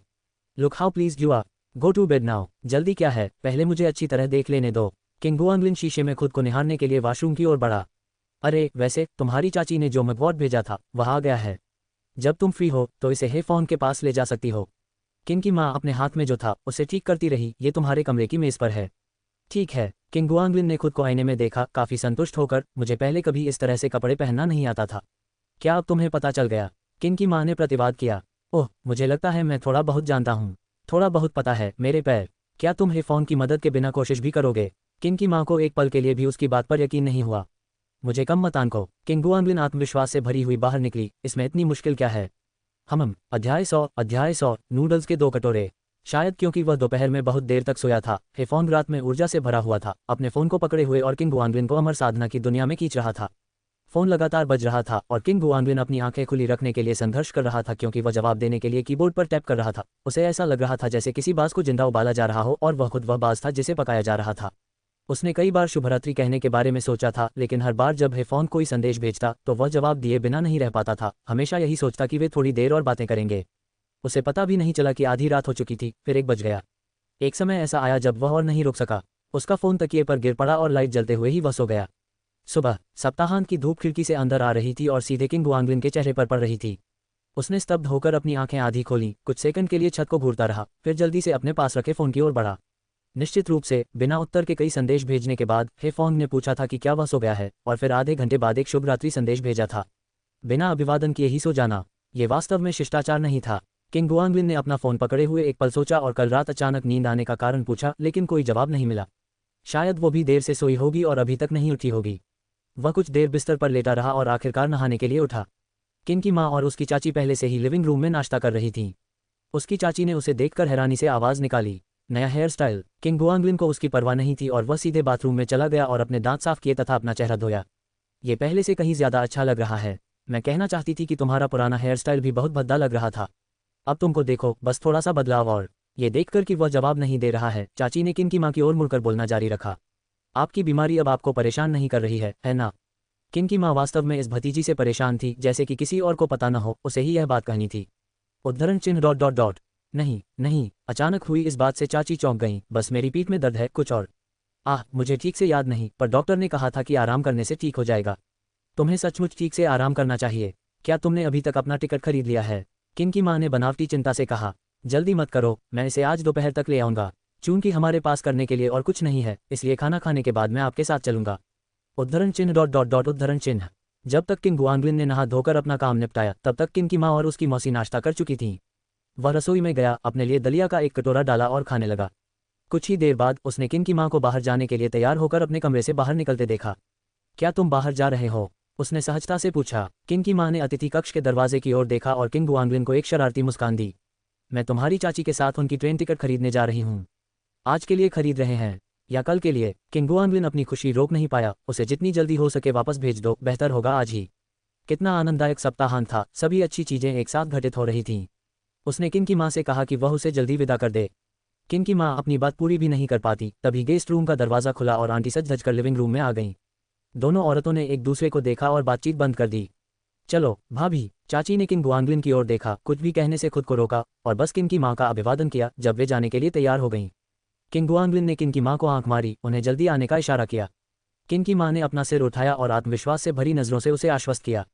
अगर उसकी मौसी कुछ दिन के लिए आकर रुकती तो वे सब खुले दिल से उनका स्वागत करते। जब किन डैड का निधन हुआ था तो मौसी ही अक्सर घर के काम निपटाने आती थी और वे अक्सर एक दूसरे से मिलने भी जाती थीं। इसके विपरीत मौसी पिछले कई सालों से ज़्यादा संपर्क में नहीं थी और परिवार के इस पहलू को तभी याद करती थी जब उन्हें मदद की ज़रूरत होती थी। प्रसन्नचित होकर किंग गुआंगलिन ने अपने बचे हुए दलिया को 2 या 3 चम्मच में गटक लिया, फिर दूसरा कटोरा लेने के लिए रसोई में भाग गया। दोपहर होने को थी जब हेफॉन की नींद खुली और उसने उसे वापस मैसेज किया। किंग गुआंगलिन ने उससे जल्द ही मिलने का इंतजाम किया और अपने कमरे में जाकर अपनी चाची का भेजा हुआ पार्सल बैग में पैक कर लिया ताकि उससे मिलने जा सके। पैकेज पहुंचाना ही मुख्य उद्देश्य था और ये तारीख तो बस एक अतिरिक्त सुविधा थी। उसने अपने लिए एक उचित बहाना बनाया। वह बैटविंग टॉप पहन लिया जो उसे एक दिन पहले पसंद नहीं आया था। बाथरूम में अपने बालों को 2-4 बार झटक कर ठीक किया और पूरे उत्साह के साथ लुओसिटी यूनिवर्सिटी के दरवाजे की ओर चल पड़ा। 5 मिनट के भीतर वह घर में वापस गया, अपने बैग में मुट्ठी भर कैंडी ली और फिर से बाहर निकल गया। जब वह विश्वविद्यालय के प्रवेश द्वार पर पहुंचा तो हेफॉन पहले से ही बिना छाते के केवल एक छोटा सा बैग लिए एक कोने की दीवार की छाया में खड़ा होकर उसके आने का इंतजार कर रहा था। ये लो, किंग गुआंगलिन ने कहा, उसके पास आकर अपने बैग से एक पैकेट निकालकर उसे दे दिया। यह क्या है? पेट दर्द के लिए, बस इसे ले लो, अभी के लिए इसे रख लो। हेफांग ने उसे बात पूरी करने का मौका दिए बिना ही बीच में ही टोक दिया और समझ गया कि क्या बात है। मैं इसे किराए पर जगह लेने के बाद ले लूंगा। क्या अब तुम्हें इसकी ज़रूरत नहीं है? मैं छात्रावास में इससे परेशान नहीं हो सकता, इसे अभी के लिए रख लो। ठीक है, कुछ ही दिनों में तुम यहाँ से चले जाओगे। किंग गुआंगलिन ने पैकेट वापस अपने बैग में ठूंस लिया, फिर एक छाता निकाला और उसे खोला। आज हमें शिंगटियन स्क्वायर जाना है ना? कल तुमने यही कहा था। पिछले दिन इतना भटकने के बाद भी हेफांग ने कुछ नहीं खरीदा था, बस एक क्लॉ मशीन से एक भरवां खिलौना लिया था। उसे लगा जैसे कुछ छूट गया है। किस प्रकार की शॉपिंग यात्रा से एक लड़की अपने लिए कपड़े खरीद सकती है? किंग गुआंगलिन के भीतर एक प्रकार की शिष्टता की भावना जागृत हो गई और यदि वह उसके लिए कुछ वस्तुएं नहीं खरीदता तो उसे बेचैनी महसूस होती। हम आज वहां नहीं जा रहे हैं। हेफांग ने उसकी बात नहीं मानी बल्कि उसे दूसरे बस स्टॉप की ओर खींच लिया। एक और जगह है जहां मैं तुम्हें ले जाना चाहता हूं। कहाँ? जब हम वहां पहुंचेंगे तो आप देखेंगे। हेफांग के पीछे पीछे दूसरे बस स्टॉप तक वे बस में चढ़े, कुछ स्टॉप आगे बढ़े, फिर 2 बार बस बदली। आखिरकार जब वे अपनी मंजिल पर पहुंचे तो किंग गुआंगलिन काफी हैरान था। क्या ये वह स्थान है? हाँ, चलो पहले खाना खाते हैं। हेफेंग ने पहले से ही इसकी योजना बना रखी थी और उसे एक गली में ले गया। मुझे लगता है कि शिंगटियन स्क्वायर ब्राउज करना बेहतर होगा। उसने चारों ओर देखा, उसे कोई बड़ा मॉल नहीं दिखाई दिया। सड़क के उस पार एक नवनिर्मित इमारत थी जो हरे रंग की सुरक्षात्मक जाल से ढकी हुई थी और उस दिशा से निर्माण कार्य की निरंतर आवाज गूंज रही थी। कल हमने पूरा दिन खरीदारी की। हेफांग ने उसकी तरफ देखा। क्या अब तुम्हें लत लग गई है? वह पूरा दिन नहीं था, हमने दोपहर का समय फिल्म देखने में बिताया। फिल्म देखना भी शॉपिंग का ही हिस्सा है, शिकायत करना बंद करो। क्या खाना है? वह किंग गुआंगलिन को एक गली के प्रवेश द्वार तक ले जा चुकी थी जहां एक रेमन रेस्टोरेंट में बैठकर वह बैठ गई। यहाँ के कटे हुए नूडल्स बहुत स्वादिष्ट हैं, ट्राई करना चाहोगी? किंग गुआंगलिन ने दीवार पर लगे मेनू की जांच की। केवल कुछ नूडल व्यंजन थे, ज़्यादा विकल्प नहीं थे, इसलिए उसने सिर हिलाकर कहा, जरूर। 2 कटोरे कटे हुए नूडल्स, 1 अंडा डालें। हेफॉन्ग ने मालिक को पुकारा, एक अधिक मसाले वाला, एक कम मसाले वाला। ठीक है, बस 1 मिनट रुको। तुम यहाँ खाना कैसे खाते हो? किंग गुआंगलिन ने हैरानी से इधर उधर देखते हुए कहा, यहाँ आना कितना झंझट भरा है। बस कभी कभार घूमते घूमते यहाँ आ गई। हेफांग ने अपनी ठुड्डी पर हाथ रखकर किंग गुआंगलिन को देखा। तुम कभी नहीं आए? नहीं, उसने सिर हिलाया। मैं बिना किसी कारण के यहाँ क्यों आऊँ? हेफेंग ने अपने होंठ काटे, एक पल के लिए उसे देखते हुए, घरेलू आदमी। क्या तुम भी नहीं हो? किंग गुआंगलिन ने पलट कर कहा। उसे याद आया कि हेफॉन्ग खुद भी काफी घरेलू महिला थी, उसमें उसे ऐसा कहने की हिम्मत कैसे हुई? अगर मैं घर पर रहता तो यहाँ कैसे पहुँचता? उद्धरण चिन्ह ... ठीक है, मैं घर पर ही रहता हूँ। आगे की कहानी सुनाने के लिए एम स्टोरी वर्ल्ड को सब्सक्राइब करो।